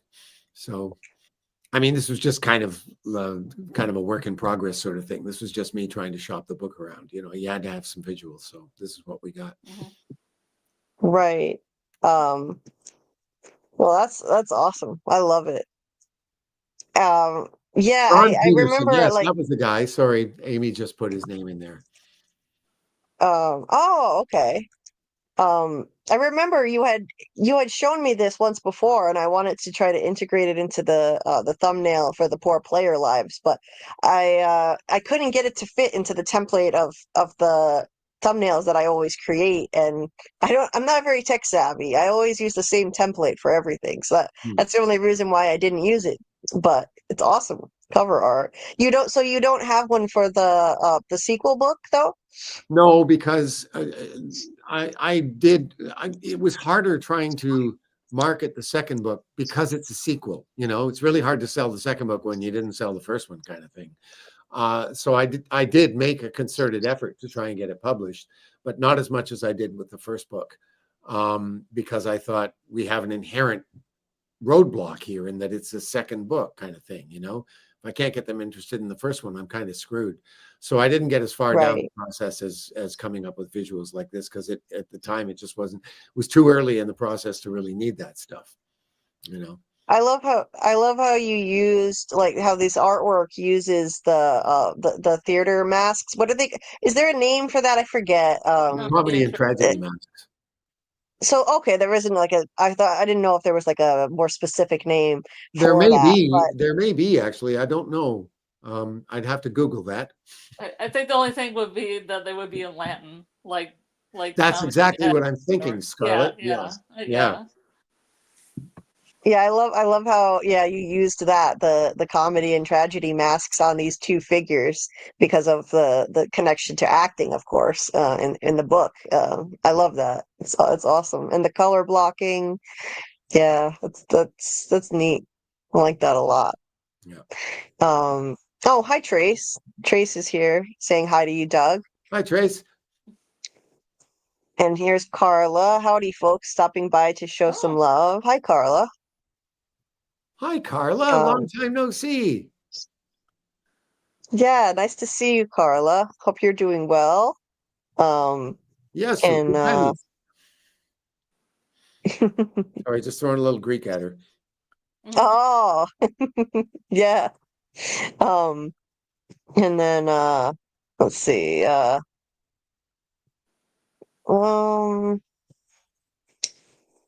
oh yeah, and Amy, like Trace said, Amy has a YouTube channel now. So Oh, so cool. Amy, yeah, Amy's gonna be I think doing a variety of things with her channel, possibly talking about some TV shows, some gaming. I forget what else. There were a number of things that she mentioned. So definitely check out that's Amy's channel right there. And Amy, feel free to drop your link in the chat to your channel. Pixie Vine Realms is the name of it. That's why she Oh, changed her name there. got it. So anyway, oh, Carl posted the I didn't know there was an emoji for those masks. He said it's called Smile Now, Cry Later. Homie. And he threw Well, that in too. I just went on Chat GPT to ask about this, and I get these look like older English terms for me. They were known as the sock and the buskin. The sock was the comedy mask, and the buskin was the tragedy mask. A buskin was a type of high boot worn in ancient tragedy. Oh, so maybe it goes back to the Greeks.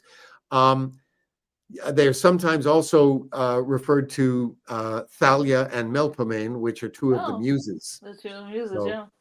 Thalia was comedy and Oh Nobody yeah, was tragedy. So yeah, I figured that that takes me the back. Greeks were going to figure in here somewhere. Yeah, I remember that now. I remember that from history class. Yeah, that goes way back to the Greeks. Indeed. Um, but thanks. Good to see you too, Trace. And there's Amy's channel. So everybody check out Amy's channel and give her a subscribe. Help her get to 50 subscribers so that she can start live streaming when she's ready to. Because I believe 50 is the minimum subscriber count you have to do that. Good to know. Yeah. So anyway, but getting back to the book, see, we left off somewhere around page 34 where so Harry goes and breaks the news to Chantal that he's going to Russia, that he's agreed to it. Initially he had told her that he's not going to do it. But now given in light of these new developments, the new information Pete gave him, he's told her that he has to do it and he can't give her details. He can't tell her why he's going to do it. And so they have an unfortunate confrontation over it. And she packs up to go home to Montreal and says that she wants some space, basically. That she doesn't want him to call her. She's gonna think about things, and when she decides what she wants to do, she'll call him. Because she said that it's really not just about this trip. That's not the main issue. That's not the only issue. She said, it's been like this as long as we've been together. Every time Pete shows up on your doorstep, at our doorstep, suddenly you have to run off to Ottawa or Whitehorse or Timbuktu or wherever and deal with some crisis you can't talk about, some emergency that only you can fix. Um, so so when she said that, I thought, wait a minute. I thought that he was retired. How long has he been retired? Um, hasn't he been retired for a while? We haven't really specified the time. Okay. But we also haven't specified that, just because he's retired doesn't mean that Pete isn't still calling him, Right. So yeah, So, there may have been other times where he did favors for Pete. exactly. And interesting. Yeah. He's running all over the place. And he can never tell Chantal. Um, they're apart all the time, between that and he's still acting, right? I mean, he's still doing that too. So, um, you know, he always says, anytime she brings up she's tired of being apart, he says, we'll talk about it as soon as I get home, but they never do. And there's always going to be some other trip, some excuse for him to avoid dealing with the real issue, which is between them. She thinks that he's afraid of commitment, and he, in a way, it's sort of like that, but not exactly. So once she leaves, he he explains to the reader, that it's not really that he was afraid to commit to her for life. He's already committed, in his heart to her, but he never actually lived with anyone before, and he's worried that it'll just screw everything up, that he might not be able to adjust to actually living together, and it could wind up ending their relationship. That's what he's afraid of. And I can understand that. It's not that he doesn't want to commit to her, but sometimes people think that they want to be together forever, but then they move in together and they find out they drive each other crazy. Yeah. Living together, being together all the time. So that's logical to me that he'd have this fear as much as he does love her. I find that very believable, and but I feel bad for her, because that would drive me crazy if I were in her position. I'd be extremely frustrated with that. So and it's ironic because he in pushing her away like this, and because he's worried that moving in together would break up their relationship, he's causing problems for them. He's screwing things up by pushing her away. Um, So it's like a self-fulfilling prophecy here. He could cause the end of his relationship by doing this. Well, So and that's the irony, it's often the things that we do to avoid a particular outcome that end up bringing it about, you know? yep. Boy, that is so relatable, and that is very true in relationships, where a lot of times exactly what you're trying to avoid, you wind up when you're trying to avoid a problem and you're bending over backwards to do it, sometimes you cause this exactly what you're trying to avoid. Yeah. So I feel for Harry there. Um, so yeah, that's that for the two of them, and she leaves. Um, but that clears the way for him to go off and do his mission, which could involve cozying up to his ex-girlfriend. Yes, exactly. Which is not going to help matters at all. That's definitely not going to help at all. Uh, but so so he meets with Pete again, and he's still got a lot of doubts. He's still got some questions. He feels like this is they're flying by the seat of their pants, basically. That this is not very well planned out. Like, how can they be sure that Lena even wants to come back to Canada? But again, Pete reiterates that she's sending coded messages to Canada. Um, there's just no way she'd take a risk like that unless she's planning to leave. Somebody over there is going to figure out what she's up to, and it's only a matter of time. Which is another element that sort of adds to the urgency of the situation, because Pete's absolutely right, and Harry knows that. I mean, yeah, she's putting herself in jeopardy by doing this, and the clock is ticking. Yes. Um, you take care too, Dieter. Thanks for being here. See you, Dieter. Um, so, so Harry does his usual Harry thing. He also continues with more of his concerns. Um, like, they don't know that she's going to be willing to go along with trashing the IRA. Like, she may want to get out of Canada, but she may not be willing to betray her country. And she has another great point. Um, but Pete says that's where he's got to bring in the famous Hargreaves charm. You've got to convince her to help us. The famous Hargreaves charm. Yeah, good luck with that, pal. Yeah. And yeah, it's not even, I like the name that you picked for Harry too, because that doesn't sound like a very slick name either. It's not exactly James Bond, so Harry Hargreaves. It's such an average Joe kind of name. So I like that. It So, does mean rabbit. Doesn't Hargraves mean rabbit? I'm sorry? what? What was that, Scarlett? Oh, Hargraves. I thought it meant like rabbit or rat. Can you hear me? I don't know.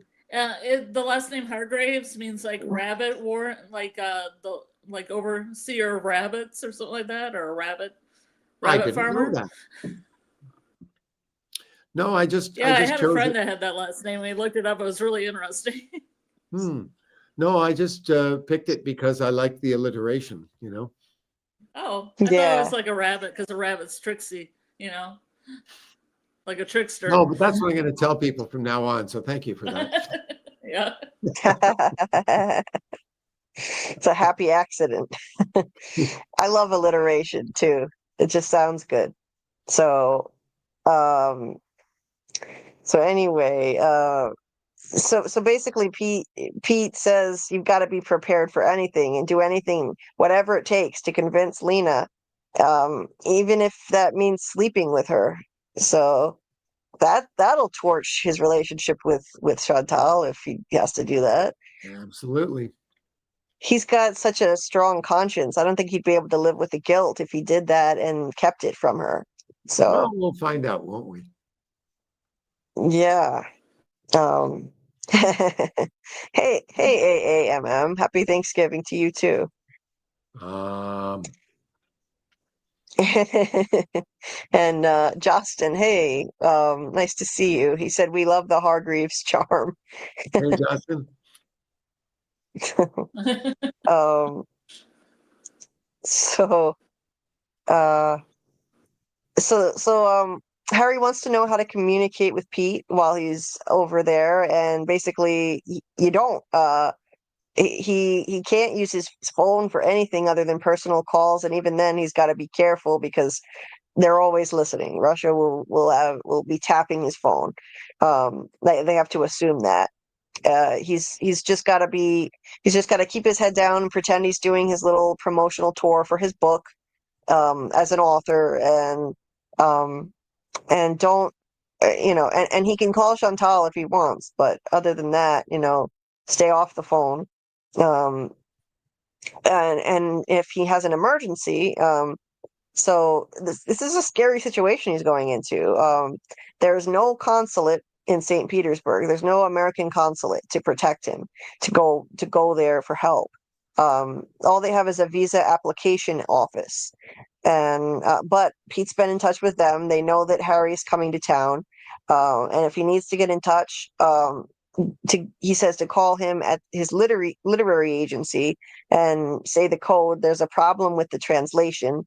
Then go to the visa office and ask for a Mr. Withers. Say he needs to speak to his agent, and he'll get a secure line to him. But these people at the visa office don't know that he's working for CSIS on this. That they just think that he's a minor Canadian celebrity in town to promote his book. Um, and that's it. Harry's like, "Careful there, Pete. You're going to give me a swelled head talking that way." Uh, Pete's never worried about damaging Harry's ego. No, indeed. Uh, but this just, reading it, that made me think how scary that would be going into that situation, how isolated you'd be if there is an emergency. You'd better hope that you can get down to the visa office and get a call in to Pete and get out of there. He's really on his own while he's doing this. And He's taking a huge risk. And despite Pete's assurances that the Russians have no idea that he has worked for CSIS, Harry's not convinced of that at all. That's still a worry for him too. He mentions at one point to Pete that he's going to get off the plane and they're going to arrest him right then and there, kind of thing. And Pete's like, no, that's not going to happen. Harry's not convinced that's the case. Right. Yeah, but it's Russia that he's dealing with, so all kinds of things could go wrong. When they're a foreign, he's being a foreign agent. He's acting as an unofficial spy over there, and just imagine what they could do to him. The torture they could subject him to, Indeed. or killing him. He could lose his life. Yeah.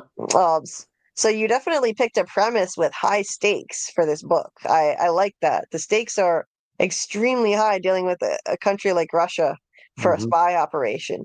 I can't think of many countries that the only country I think I'd be more afraid of than that would be North Korea. That's about it.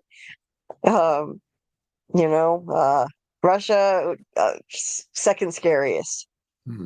So, but yeah, but this is the great premise for this book, and it's off to an awesome start. And then to finish off this section, so this is where the phone, the shoe thing comes in. It's not a shoe phone, but there's a pair of shoes that Pete gives Harry, which I thought was really clever. It has a tiny little panel about the size of a TV remote battery cover, and when he inserts his fingernail, it pops open, and it's just big enough to hold a thumb drive. So the thumb drive will have the malware on it, and then there's also another one with intel on Lena that he's got to destroy once he's gone over it. And I like Terry with the wisecracks always. What, it doesn't self-destruct on its own? like it's some kind of movie. It's gonna just explode. and then the Get Smart reference too. He said that the shoe thing reminds him of the shoe phone and Get Smart. Mm. That's a fun old show. Lots of gadgets in that, spy gadgets. And this shoe thing is pretty cool too, because it'll help him get through the metal detectors with those thumb drives too. Yeah. So that's yeah, that's pretty neat. And then the end of that section has Harry going off on his trip to Russia, and he's just the stakes are just ridiculously high, and he underlines that when he says, I was risking the most important relationship of my life for an operation that had little or no chance of success. How could the powers that be at CSIS think that one guy, an ex-agent at that, could somehow throw a monkey wrench into the Internet Research Agency, a feat that the combined efforts of the US, the UK, NATO, Interpol, and God knows who else have been unable to achieve? Who were we kidding? So it really feels like a David versus Goliath scenario here. And I liked how you underlined that, just how crazy this Hail Mary pass of an operation is, and how how high the stakes are, and how how like what's the phrase I'm looking for? It's how unlikely, I can't think of the right phrase, but how unlikely it is to actually work. It's just it's a long shot. That's what I was going to say. It's a There you long go. shot. Indeed. A Hail Mary, really. Yeah. Yes. So that at the end of that section, we segue into 1994 now. Oh, wait a minute. Sorry. We've got Grant here backstage. I'm so sorry, Grant. Grant, I couldn't see you back there. Yo. I had to scroll down. I hope you weren't waiting a long time. Oh no, I mean, what's 65 minutes between friends? um,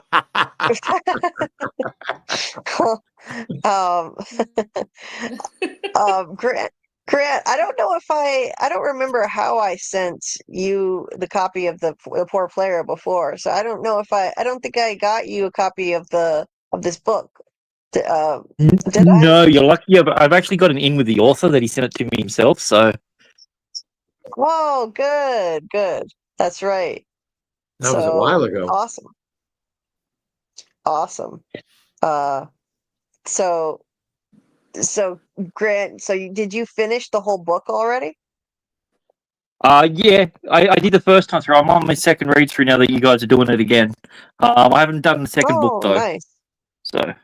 Oh, you haven't Nice. done the second book? Oh, okay. No. Yeah. Because I figured once I've Okay. done the second book, I'm gonna be hounding you for a third book, and it's I know what I'm like. Understood. Well, depending on how you wrap it up. That is, I mean, if you leave it open enough, I'm just gonna start making theory videos on it.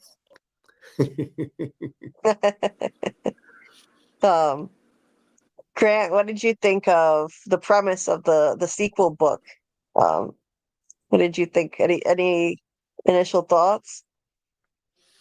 Well, I think this is exactly what I always thought. This is Doug's memoirs. He's actually Harry. This is what I think. I don't even think his real name's Doug. So I'm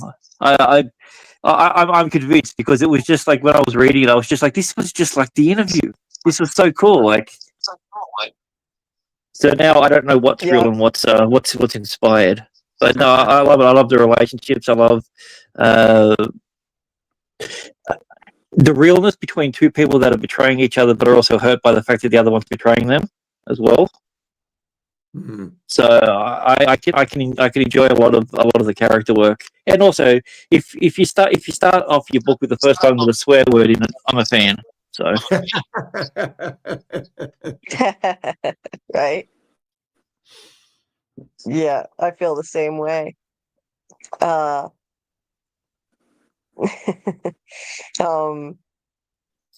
yeah, no, says, I enjoyed it. So Thank is it going to be a third? See, I'm already starting. Never mind. I can't help myself. There may be a third. We'll see. There's an idea that's still in the embryonic stage, but it may turn into a third book. We'll see. Nice. Justin said, let's Grant in with the author. He's really good with shrimp on the Barbie.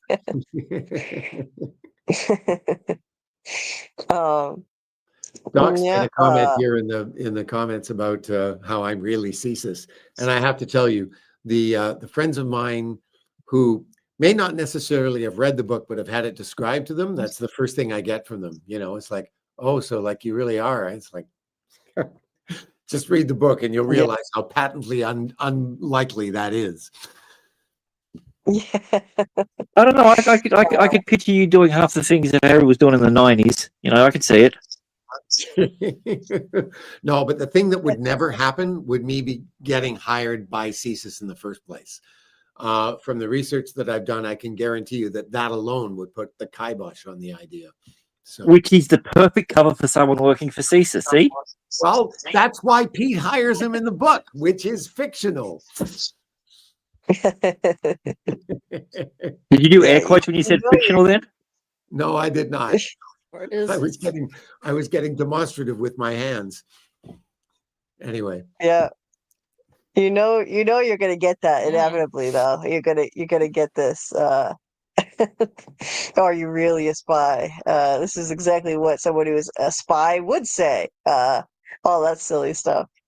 Doc said, I've got ideas for you, Doug. Let's have Pete send Harry to Planet X to negotiate with us Xlians and successfully stop the sending of King Ghidorah to Planet Dirt.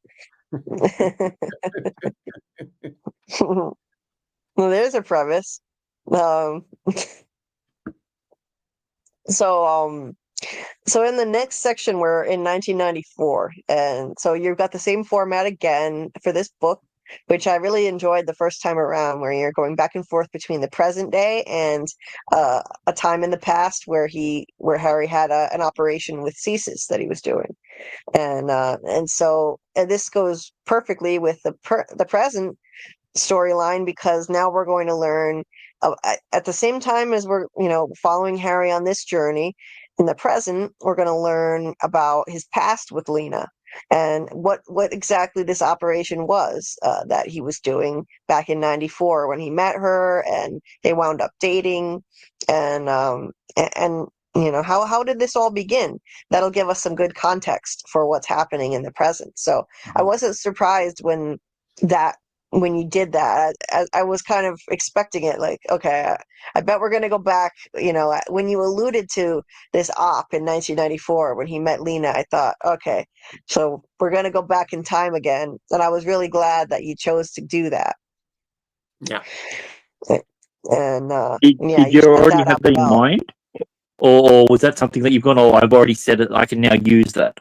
Or was that pre-planned from the beginning? No, it was pretty much planned from the beginning. I've said before that one of the biggest challenges of the first book was figuring out exactly when to do the shifts between the past and the present. And it was an interesting challenge as a writer working on that process. So I thought, I'm going to do that again with the second book. It's a little easier in this one because we don't have as many shifts back and forth, not nearly as much. In fact, it's basically just we go back and then we come back to the present day. I don't think we do it more than the once, which is different from the first book, but that the dictates of the story necessitated this change this time around.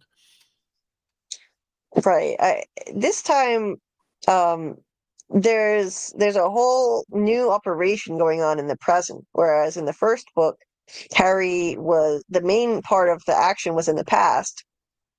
At least for most of the book, anyway, the majority of it. And in the present, Harry was working on his autobiography and not doing a new operation. So I can see why you changed it in this one, and you're going to be more in the present day, focusing on this new spy operation and going back in time to give us this context, to give us the history, and I like that.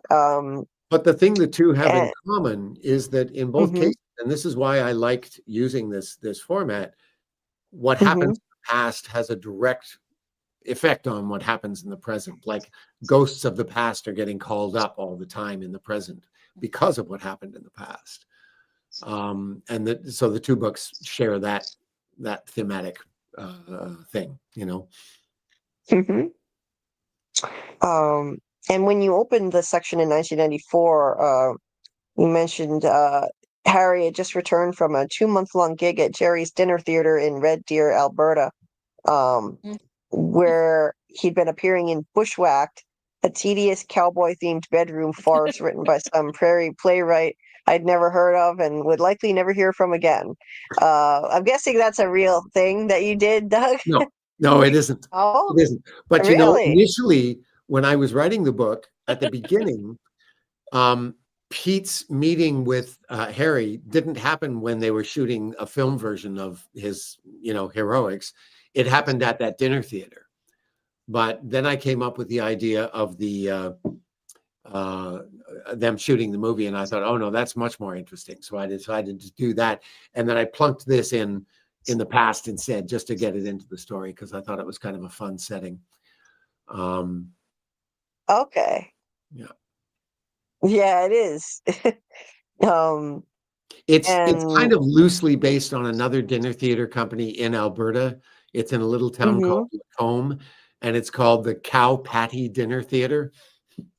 oh Lord, Patty, Cow Patty. P-A-T-T-I.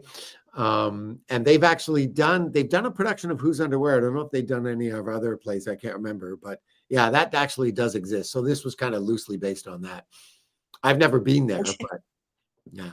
And actually, Ew. Lacombe isn't too far from Red Deer. They're fairly close to one another. Yeah, that's funny. Ew, not the Cow Patty. Um, yeah, that's a nasty name. But dinner theater sounds fun. I mean, dinner theater, like, have you done dinner theater shows in your career? I've Did you only do done that? one, actually. I've Oh, done one at the Mayfield Dinner Theater in Edmonton. Um, Mm. the theater that did one of my plays out in Calgary in the spring is called Stage West, and they used to have 3 theaters. One in actually, they originally had 3 in Winnipeg, Calgary, and Edmonton, hence the name Stage West. Then the one in Winnipeg folded, and they decided to build one on the outskirts of Toronto. And my writing partner's husband was hired to run all 3 theaters, which he did for a few years. And they actually moved to Edmonton because that's where the home base was at the time. And he worked out of Edmonton for several years. And then he was just really seriously suffering from burnout. And he got offered a job at a summer theater in Ontario. And he gave up the Stage West job to do that. And then the Stage West Theater in Edmonton didn't renew their contract with the company. It's in a hotel there called the Mayfield Inn. And the Mayfield Inn decided they didn't want to be part of Stage West anymore. They just wanted to run the dinner theater themselves. So they hired Marcy's husband back to just run the one theater. So they moved back to Edmonton for a few years while he did that. And I went out to do one show there that Marcia was also in. Her husband, Ron, basically hired me because she and I were trying to finish the final draft of our second play. So he gave me a part in the show so I could get to Edmonton and write with her. But that's been my only right. direct experience with actually being in a dinner theater production. And the star of the Oh, show was Larry Linville, who played Major Burns in MASH. oh, no kidding. I Yeah. recognize that name. Wow, Yeah. cool. Well, yeah, it just seems like it would be a fun setting to do. I mean, definitely sounds better than school plays, which you don't make that sound particularly fun. I mean, in general, like I'm sure it had its moments, but it's not an actor's dream. Well, and dinner theater doesn't have a great reputation, in terms of the quality of the shows kind of thing. But No, as far as working conditions go and stuff like that, yeah, it's fine. It's fine, yeah. So anyway, so that's the setting to start in 1994, and of course it opens with Harry getting the call from Pete Uh, and it's pretty cryptic. He doesn't know what's going on.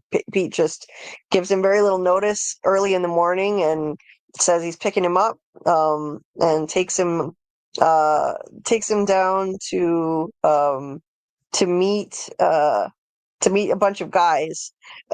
Doesn't explain anything to him about what's going on at first. I like how you introduced that. I like how, like, he doesn't know what's going on. We don't know what's going on. He just Pete Pete really doesn't like giving out information at all. He doesn't tell Harry anything until he absolutely has to. Yes. So he just carts him off there, and he meets these guys. Uh, who are watching a woman through the window with binoculars. Um, and so there's Norm, uh, and there's Norm, Elliot, and a guy who's nicknamed Glasses. Those are let's see, wait, are those the three names? Yeah. Yeah, I can't remember Um, if Glasses ever gets mentioned by name or not. yeah, it says Glasses. That's it, right here. Um, yeah, Glasses is being a creep, and he is watching this woman with binoculars while she's. Well, I mean, their assignment is to watch her, but he's like enjoying it a little too much because she's just stepped out of the shower, so he's being a little pervy, and he's continuing to watch her even when he doesn't have to because she's changing. Actually, Elliot is the perv. Oh, is it? Yeah. Oh.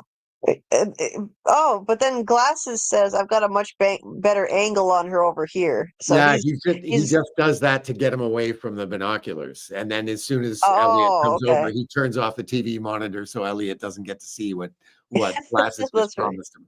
So yeah. That's right. So and they're taking video too.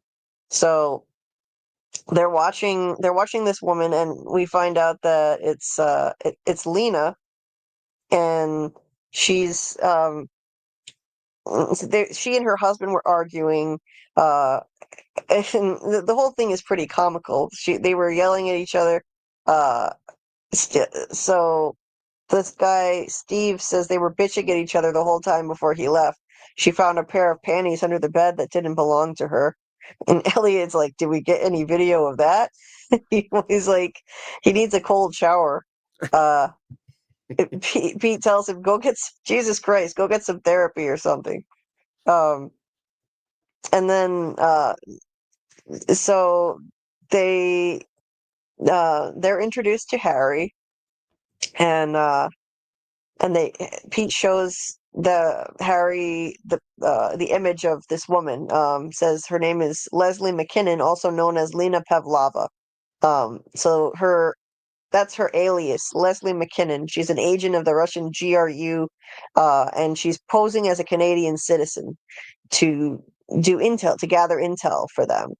And she's the wife of a guy named Dmitry Pavlov, another spy for Russia, and his alias is Dave McKinnon. So they've been living there, building up their legends for a while. They're sleeper agents, and they've been there for 9 years, and basically building up their legends. So that would be like university degrees, job and credit histories, social insurance numbers, marriage licenses. Essentially, like establishing. It says they were establishing their history as a couple of regular, true blue Canadians. um, the Russians they put people like this there in a bunch of countries in the 80s, thinking that they were going to take down Western society when they were the USSR, and so these people are still undercover, even though the Soviet Union was no more by this point. Um, and uh, and and so Lena was a wannabe actress, working as a computer programmer, and her husband sells photographic equipment and takes night courses in political science. And they've been just gathering intel. Now they rented the CSIS guys rented an apartment next to theirs, and they've been watching them and bugged their place for months. And Pete basically, like, he takes Harry out of there, and he just wanted to give him an idea of exactly what they're dealing with and what kind of operation they're running. He takes Harry out of there, and he says, like, they're trying to find a way to flip this woman, Lena, um, and they want Harry's help because he's uniquely qualified to do this job, to try to flip her, turn her into a double agent. Um, she's she's tired of being a spy for Russia. She doesn't want to do it anymore. And um so let me see. She doesn't want to do it anymore, and her husband is carousing, cheating on her. Um but she's in love with him. And so Pete wants Harry to basically just befriend her, and if they can get her mind off of her husband, essentially, like, if he wasn't such an issue, they could probably have just convinced her more easily to come over to their side and be a double agent. But since she's in love with her husband, she wouldn't want to do anything to get him in trouble, and she wouldn't want to leave him, even though they're fighting all the time over him cheating on her and stuff like that. So basically, the assignment is for Harry to go to a Shakespearean workshop and befriend this woman who's going to be going there too. She's a wannabe actress, and she's going to be going there in the UK. And CSIS pulled a bunch of strings to get Harry into this thing. It's extremely lucrative. It was founded by a world-renowned voice teacher, and they had a reputation for excellent productions and had become one of the UK's most respected theatre companies, the Shakespeare Group, right up there with the Royal Shakespeare Company. So essentially, it's like this was like landing a part in a Broadway play without having to audition. The fact that he's just been accepted in there thanks to CSIS's efforts.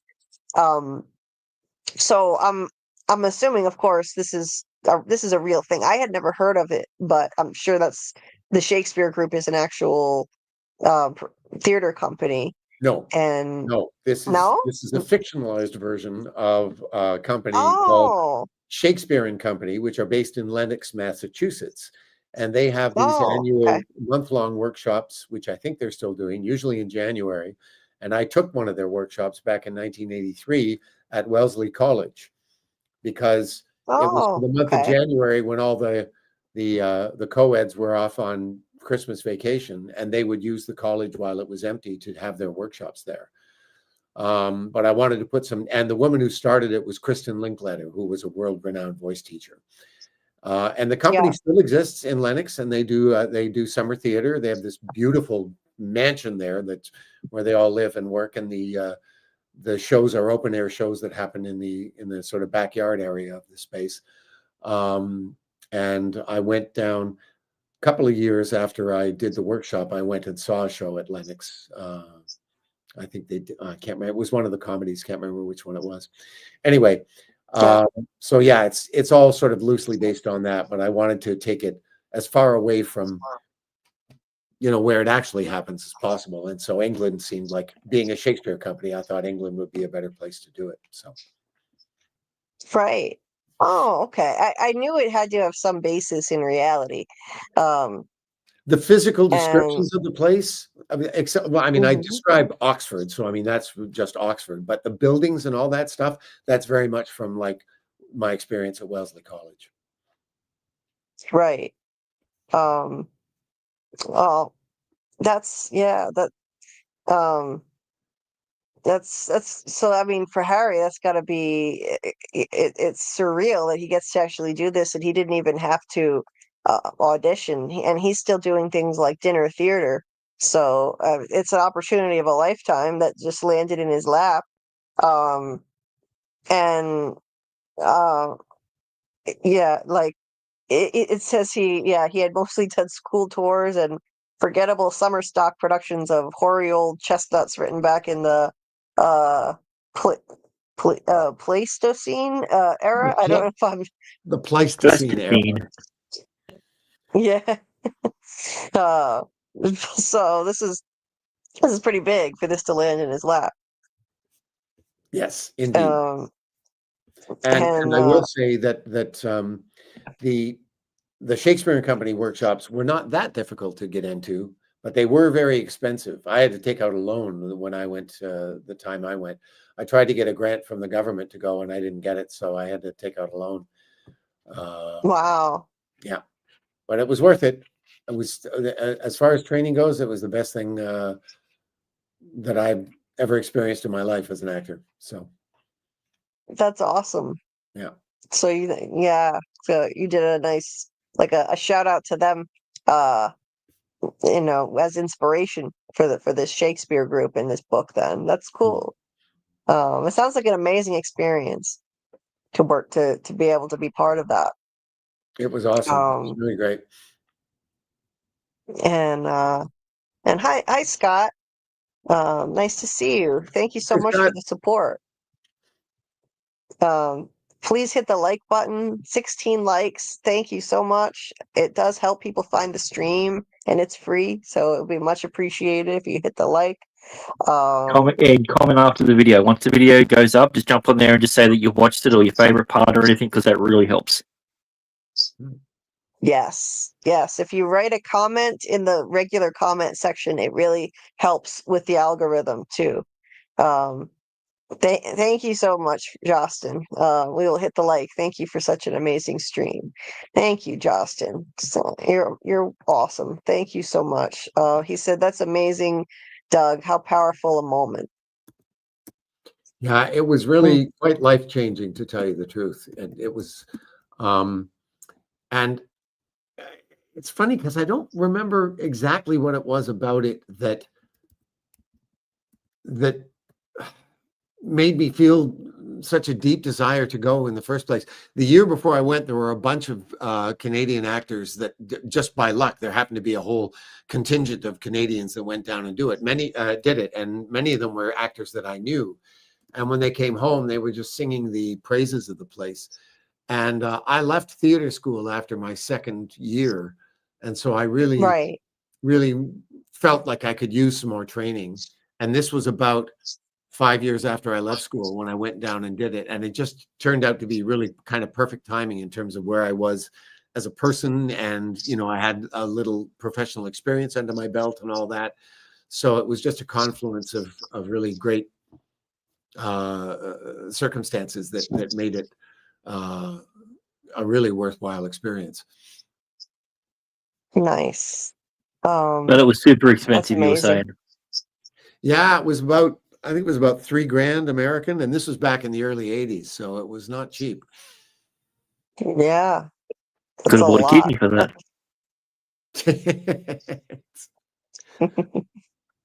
So anyway,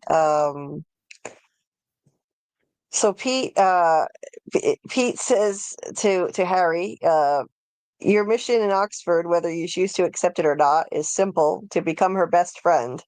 And if that's what it takes, if getting her into bed is what it takes, then that's what he should do. But it's not necessary. He said it's not necessary if you think it's beyond your capabilities. He's like, screw you, Pete. Classic. I mean, it could have been worse. He could have been sent there to seduce the husband.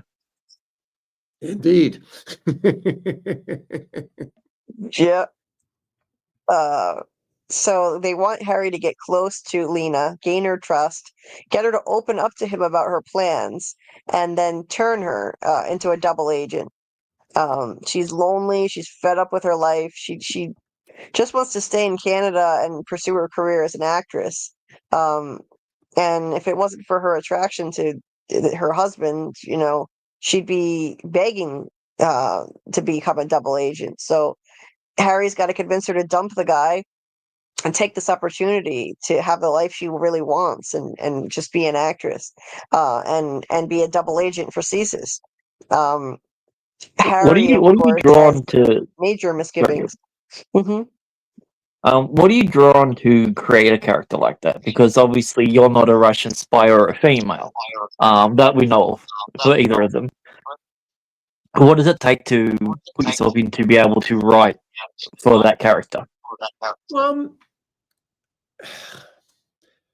It's not really different than creating any other character. I mean, I think it's always a greater challenge when you're writing someone from the opposite gender, because, you know, we haven't had that life experience, and that's a challenge for every writer, I think, getting that right. So that's always a concern with a female character for me. But I guess it's just a question of putting myself in their position and going, how would I feel if I were that person? You know, you try to identify with your character. It's very much like as an actor does, try to identify with your characters as you create them as much as possible, you know, see things from their point of view. And for me, I think the hook with Lena was the fact that she, you know, and this happens to a lot of sleeper agents, they go native in the country that they've been sent to, and they start to feel more affinity for the country that they're supposed to be spying on than the one they're from. But her wanting to be an actress and, you know, not being able to do that, her being in love with this guy who's like screwing her over and all of that. I mean, I was just trying to find ways to humanize her and make her relatable, I guess, you know, and also a prime target for what CSIS wants to do with her, you know. Yeah, no, I love that, because I love those sort of characters that the best sort of characters that have constant conflict with themselves is what I really enjoy. Well, and you know, that's the nature of all drama, is conflict, right? And if it's internal conflict, all the better, you know. Hmm. Um, so, so anyway, Harry has misgivings as always, about Pete's plan. He doesn't have experience with turning anyone into a double agent, and uh, um, you know, he thinks that CSIS should have someone with experience doing this kind of thing, handle it. But Pete, I mean, I think this makes sense though. Pete explains that if she thinks she's talking to just a fellow actor, being a fellow actor, um, she'll have a greater chance of confiding in Harry about who she really is. You know, he can get close to her by virtue of being an actor, um, and you know, once he can kind of get in with her like that, he can convince her that with her help, she'll be able to stay out of jail. He'll just be trying to help her with her problem, and the government would be happier to use her as an intel source than to ship her off to prison. So he could convince her of that, without her knowing that he's a spy himself, and he could just offer that he'll approach CSIS for her and feel them out on the idea. And you know, but the key is though, he's got to get her to admit to him that she's a spy. That's the tricky thing, and he doesn't think that he has the charm to do it. That's the Hargreaves charm. That's where that comes in. And Pete actually reminds Harry, like, don't forget, you know, Olivia at the academy said she'd never seen anyone as talented at this kind of thing as you. So he's, you know, he's like, don't sell yourself short. Um, Giving him a pep talk there, you know. And he is charming, and he's good at getting people to open up to him. That's why he got recruited by CSIS to begin with, Exactly. because he can mingle with all kinds of people and get them to let their guard down. So, um, so of course, then Harry's got more misgivings, though. What about the legal angle? And because CSIS can't engage in foreign work, you know, foreign operations, but Pete took care of that too. They already told the Brits, the British don't want anything to do with this. They just want they don't want an international incident, so they're going to just monitor things, send somebody out to the workshop to watch and not get involved. But they gave their blessing for the operation to go forward. And so yeah, Harry, he signs on to do this next operation, but he's still doubting himself. He's like, what if she doesn't like me? Um, and what if she hates me? Pete thinks that she'll fall in love with him, though. He's like, she's not going to hate you. She's going to fall in love with you. And Harry says, like the thousands of women who have before her, you mean? Pete, you're talking to a guy who can't remember the last time he got laid. Poor Harry. This is still 1994, Harry, and he's still single at the time. So he's not sure that he can get this woman to open up to him, but Pete reminds him that he doesn't have to even get sexual or romantic at all. Just make friends with her and be a sympathetic ear. Um, and that's all. And then he also tells Harry, that the Russians are aware of what's going on with Lena and her problems, her marital problems, and so they may already have concerns about her loyalty to their country. So, and yet they're letting her go to England anyway. They they're letting her go, and probably still keeping an eye on her.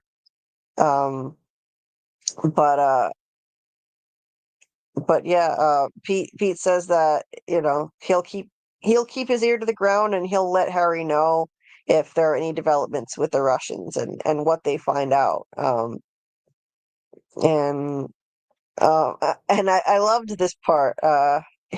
This is funny. He gives Harry a cell phone, a Motorola StarTAC 130, state of the art cell phone. He says he paid like $1,000 for it too, uh, and it can receive SMS messages, but it can't send them yet. They didn't have the technology for it. I didn't know that they had cell phones at one time that could only receive texts but not send them. That's and it's expensive at that. That's funny. Yeah, because you used to pay per carrier and also per distance from the tower. I mean, I don't know how it was over there, but over here it was 25 cents to send the message, and depending on how many towers it went through to reach the person, then you would have a 1 to 2 cent fee on top of it. Oh, really? Oh my And God. they were And limited to 144 characters. wow. Hmm. And I bet this phone was about the size of a brick too. Cell phones were enormous when they first came out.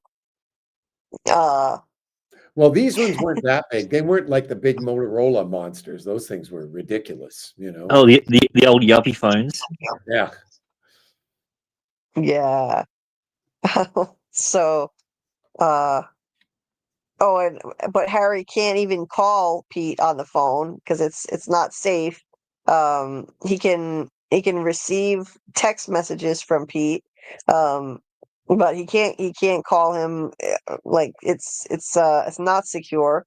They can't guarantee that, but he'll have to use a landline if he needs to call Pete. Only if he absolutely has to. Um, and so once So it was again, he's going to essentially be like a pager. very much. Yeah, pretty Yeah. much. Pretty much. Yeah. So once again, he's very much on his own in this operation, and uh, yeah. So with very high stakes in this, both the past operation that we're learning about and the present one, of course. I like how we have that going on. How we're learning the context for the present spy operation that's happening, and so you said that this is going to be like this is the only flashback that like we're going to probably get more of it in the next section. I'm guessing, right? Oh, yeah. No, we stay here for quite a while now. There's a whole Yeah. story that happens in England before we go back to the Okay. present day. But I think once we're back in the present day, if memory serves me right, that this is the only trip back to the past. And because of the nature of the story, I couldn't dovetail the stories together the way that I did with the first book, which you will understand Right. better as you go through the book. But yeah. Right. Now there is one Well, little detail that we skipped over here that's kind of important because it's actually based on a true event. Pete, oh yeah. Harry asks Pete how they discovered that Lena was a sleeper agent to begin with. And Pete Oh, doesn't really right. want to talk about it, but then we find out that there was a training course at CSIS school where this guy was teaching people how to identify fake IDs, and he put two IDs up on the screen, one of which was the fake one and one of which was the real one, and asked the class to figure out which was which. And some woman put up her hand and said, "Is this a trick question?" And the instructor said, "Why?" She said, "Because they're both fake." The guy teaching the course didn't know that. And I can't remember if it's true that she ended up teaching the class, but that incident actually happened in a training course at CSIS. I read that in one of the books that I read about CSIS. That's funny. Yeah. Wow. Yeah, that was a cute little aside. Pete didn't want to admit that. You know, that's what tipped him off. Yeah. Um, but um, yeah, so that's our introduction to the second novel.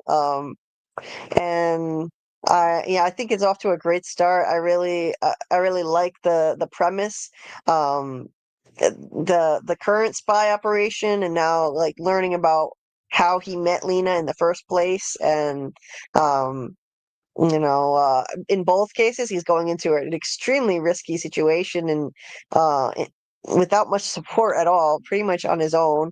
So high stakes in both cases, um, and it's bound to be an entertaining read as he gets actively involved in these operations in both timelines.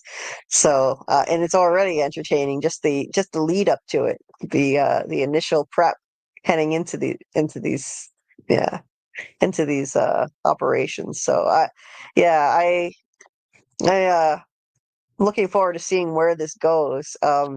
Well, I without know. giving any spoilers away, I mean, he's going to this theater workshop. So of course, then in the next Hmm. section of the book, when he gets there, um, there's going to like the last book, that his theater life kind of takes over. I mean, the spy thing is still happening in the background, but we're about to Yeah. get deeply immersed in another aspect of Harry's acting career at this workshop. So there's that to look forward to. Oh, nice. um, Does he discover a and new talent? Maybe that could be interesting. He's really good at miming. He just never knew it. Well, actually, there is a class that he takes there that comes into play. So there is that, yeah. But I won't say any more than oh, that. Yeah. oh, nice. It sounds like it could be pretty colorful, like kind of like he's going to be taking classes again, like his experience taking classes with CSIS in the previous book's flashback. So I'm Except sure it's bound to lend itself to.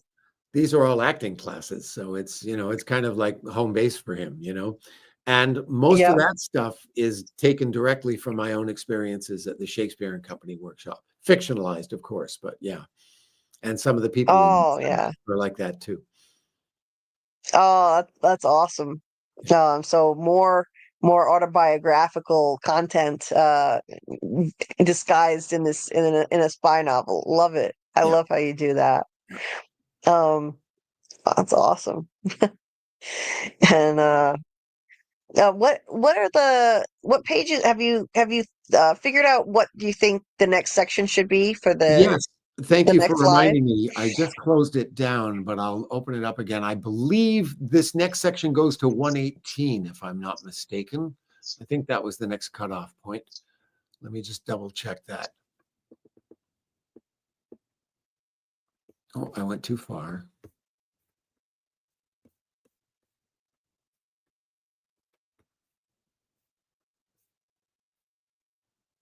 $16, $17. What happens on 118? Yeah. Yeah, that's the next cutoff point. Okay, And so it's a nice little sort of mini cliffhanger moment that we'll be stopping at. So okay, great. So we'll cover pages 54 through 118 for the next installment of the book club lives, um what does next week look like for you, Doug? We'll have to figure out which day and stuff. pretty wide Oh, open. If you want to do it next Wednesday, that'll be fine by me. Wednesdays are better than okay. Thursdays because Friday morning I usually have to get up early. So if we can do next Wednesday, that'd be great. Yeah, Wednesday should be fine that should work for me too. So we can plan on doing that, and I'll so if anybody out there has not gotten a copy of the book and you would like one, you can still email me. You can get a copy of both books if you'd like.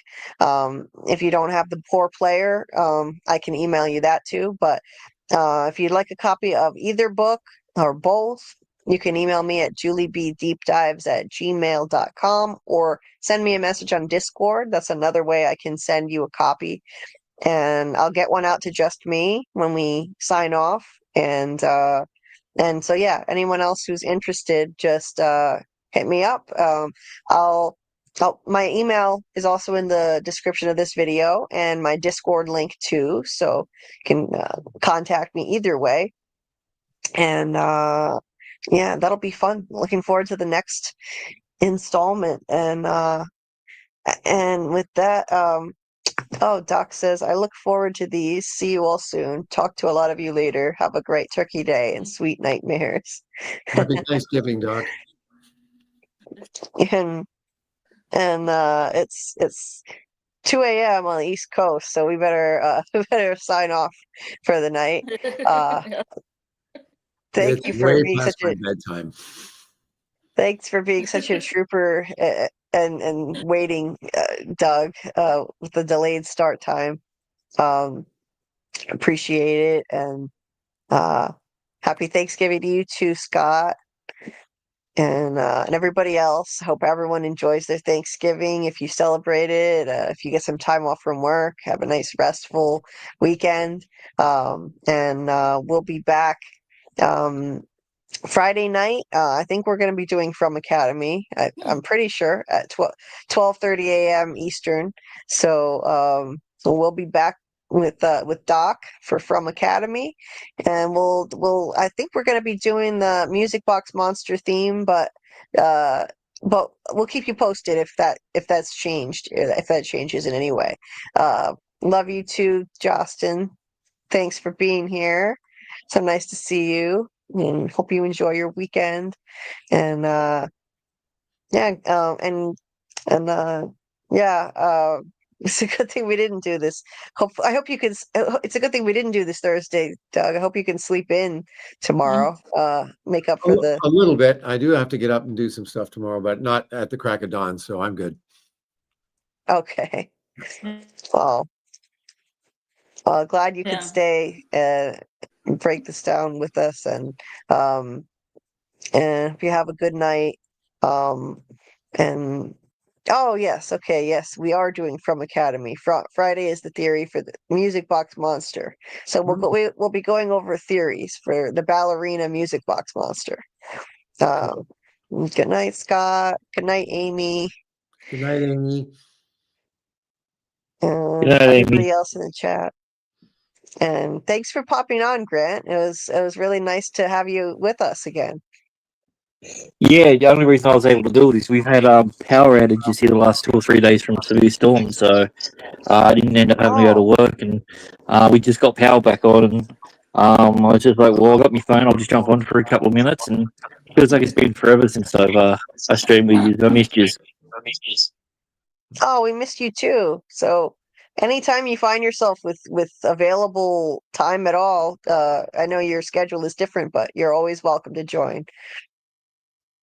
Yeah, and I'll make sure I've read the book by next week. Now that I know we're up to the second one, so it's fresh in my memory. Oh, that would be awesome. I'd love Cool. that if you could join us for that. That would be great. Appreciate that.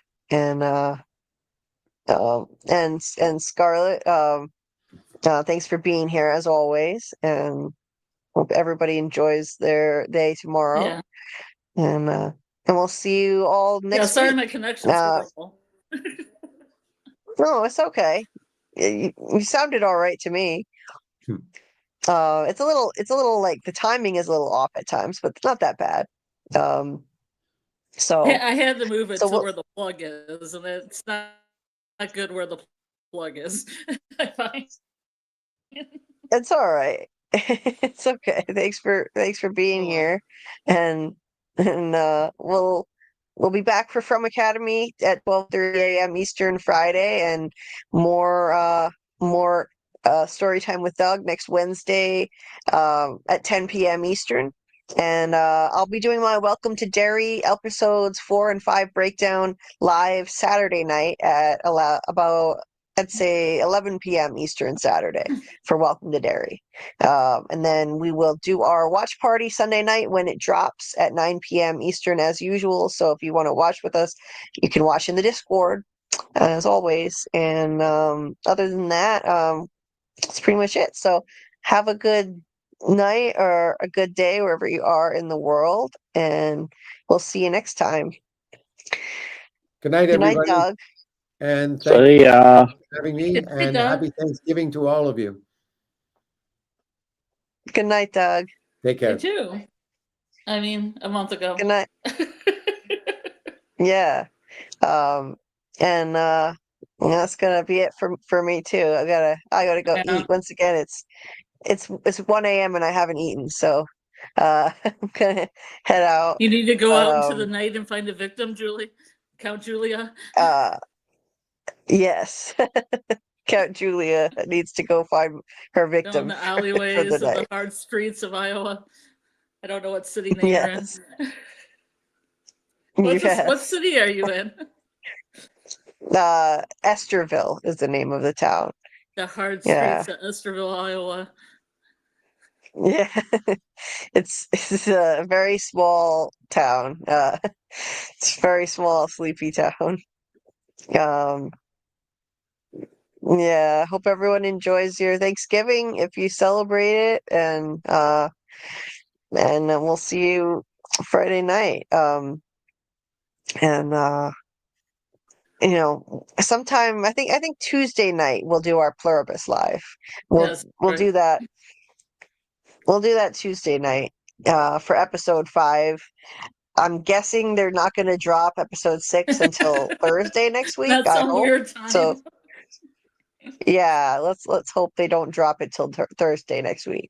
You want to do So a chapter in the book as well? Like 5 and the yeah, chapter in Carol's book?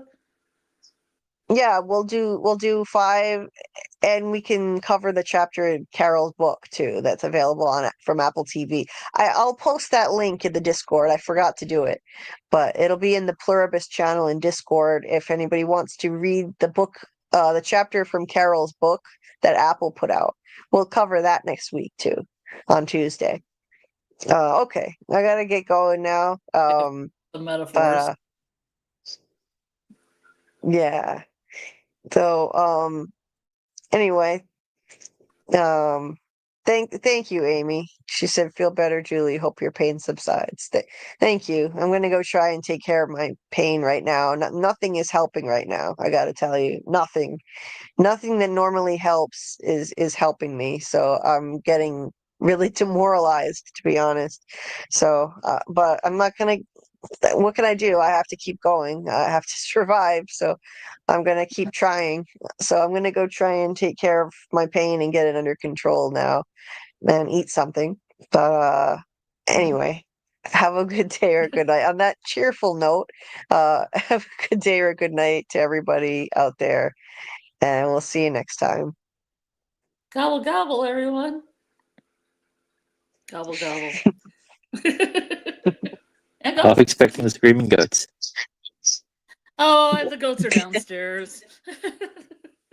I could sing Good the night, Grant.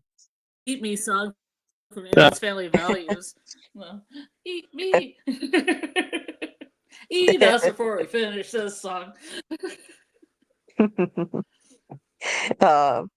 night, Grant. I'm gonna close with this awesome intro outro you made me that I just I cannot thank you enough for. Just absolutely love it. So I'll close with Just wait till part 2. what was that, Grant? I said just wait until part 2. Oh man, part 2. Oh man, that would be amazing, Grant. Yeah, this thing is epic, and I can't believe it's mine. I actually have an intro like this. It's from my channel, thanks to you. It's so cool.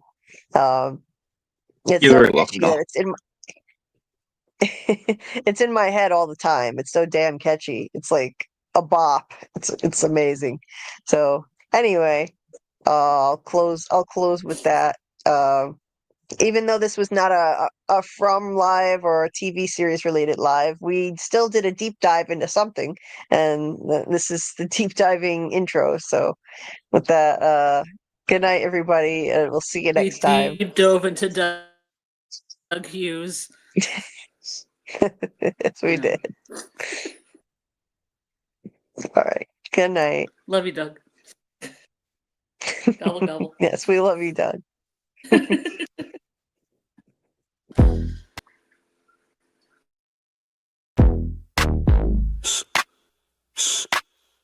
Yeah. That's a theory creaking open, baby. Yo, welcome to the screen where the plot gets bent. Julie B deep dives, not just for content. She don't react, she dissects those threads from the lens, catching clues y'all missed when the credits end. What you know about freeze framing frames and while you blinking, she building an evidence drum. Got a notebook thicker than the lore itself, and a chat full of nerds with a mental health shelf. Yeah, she sees the glitch, peep the double cross. You just watching TV, she talk to the boss. Every theory and thesis, no throwaway guess. While y'all on season 1, she in season X. Said rewind it, slow it, zoom in, enhance. Julie B caught the symbol in the window glance. While you tweeting what just happened like a clown, she already made a flow chart, color coded breakdown. They don't die like us. They don't vibe like us. They binge and they bounce. We revive that trust. They skip intros, we every frame. You watch shows, we decode the game. They don't die like us. Nah, they don't die like us. She cracked Severance before y'all knew it was deep. Predicted the Last of Us deaths in her sleep. When the camera pans, she ain't blinking once. Catch a ghost in the glass, call it theory punch. Watch parties lit like apocalypse nights. Call-ins while they bringing alien rights. Hey, Julie, I think the trees are spies. Well, I have a spreadsheet that confirms that, guys. Zoom in, boom in, she moving through clues. Spinning Discord in the courtrooms, Lord of views. Got mods with receipts. Time stands with heat. Every rewatch turns into a Reddit elite. You stuck on the surface, we beneath with maps. Cross-referencing lore with the rector's caps. If your fave show got secrets, don't be dumb. Julie got the chalkboard out in From's where it's from. They don't dive like us. They don't vibe like us. They skim the edge. We inside that crust. They zone out, we zone in the pain. You say plot twist, we say nope, chain. They don't dive like us. Nah, they don't dive like us. What's that? That ain't a blooper, that's a plot thread. You thought it was a shadow? She thought it was a coded message from season 3. And she's probably right.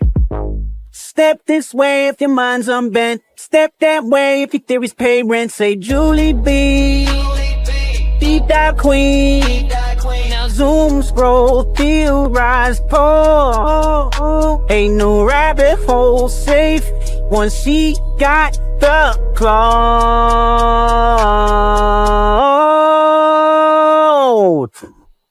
They don't die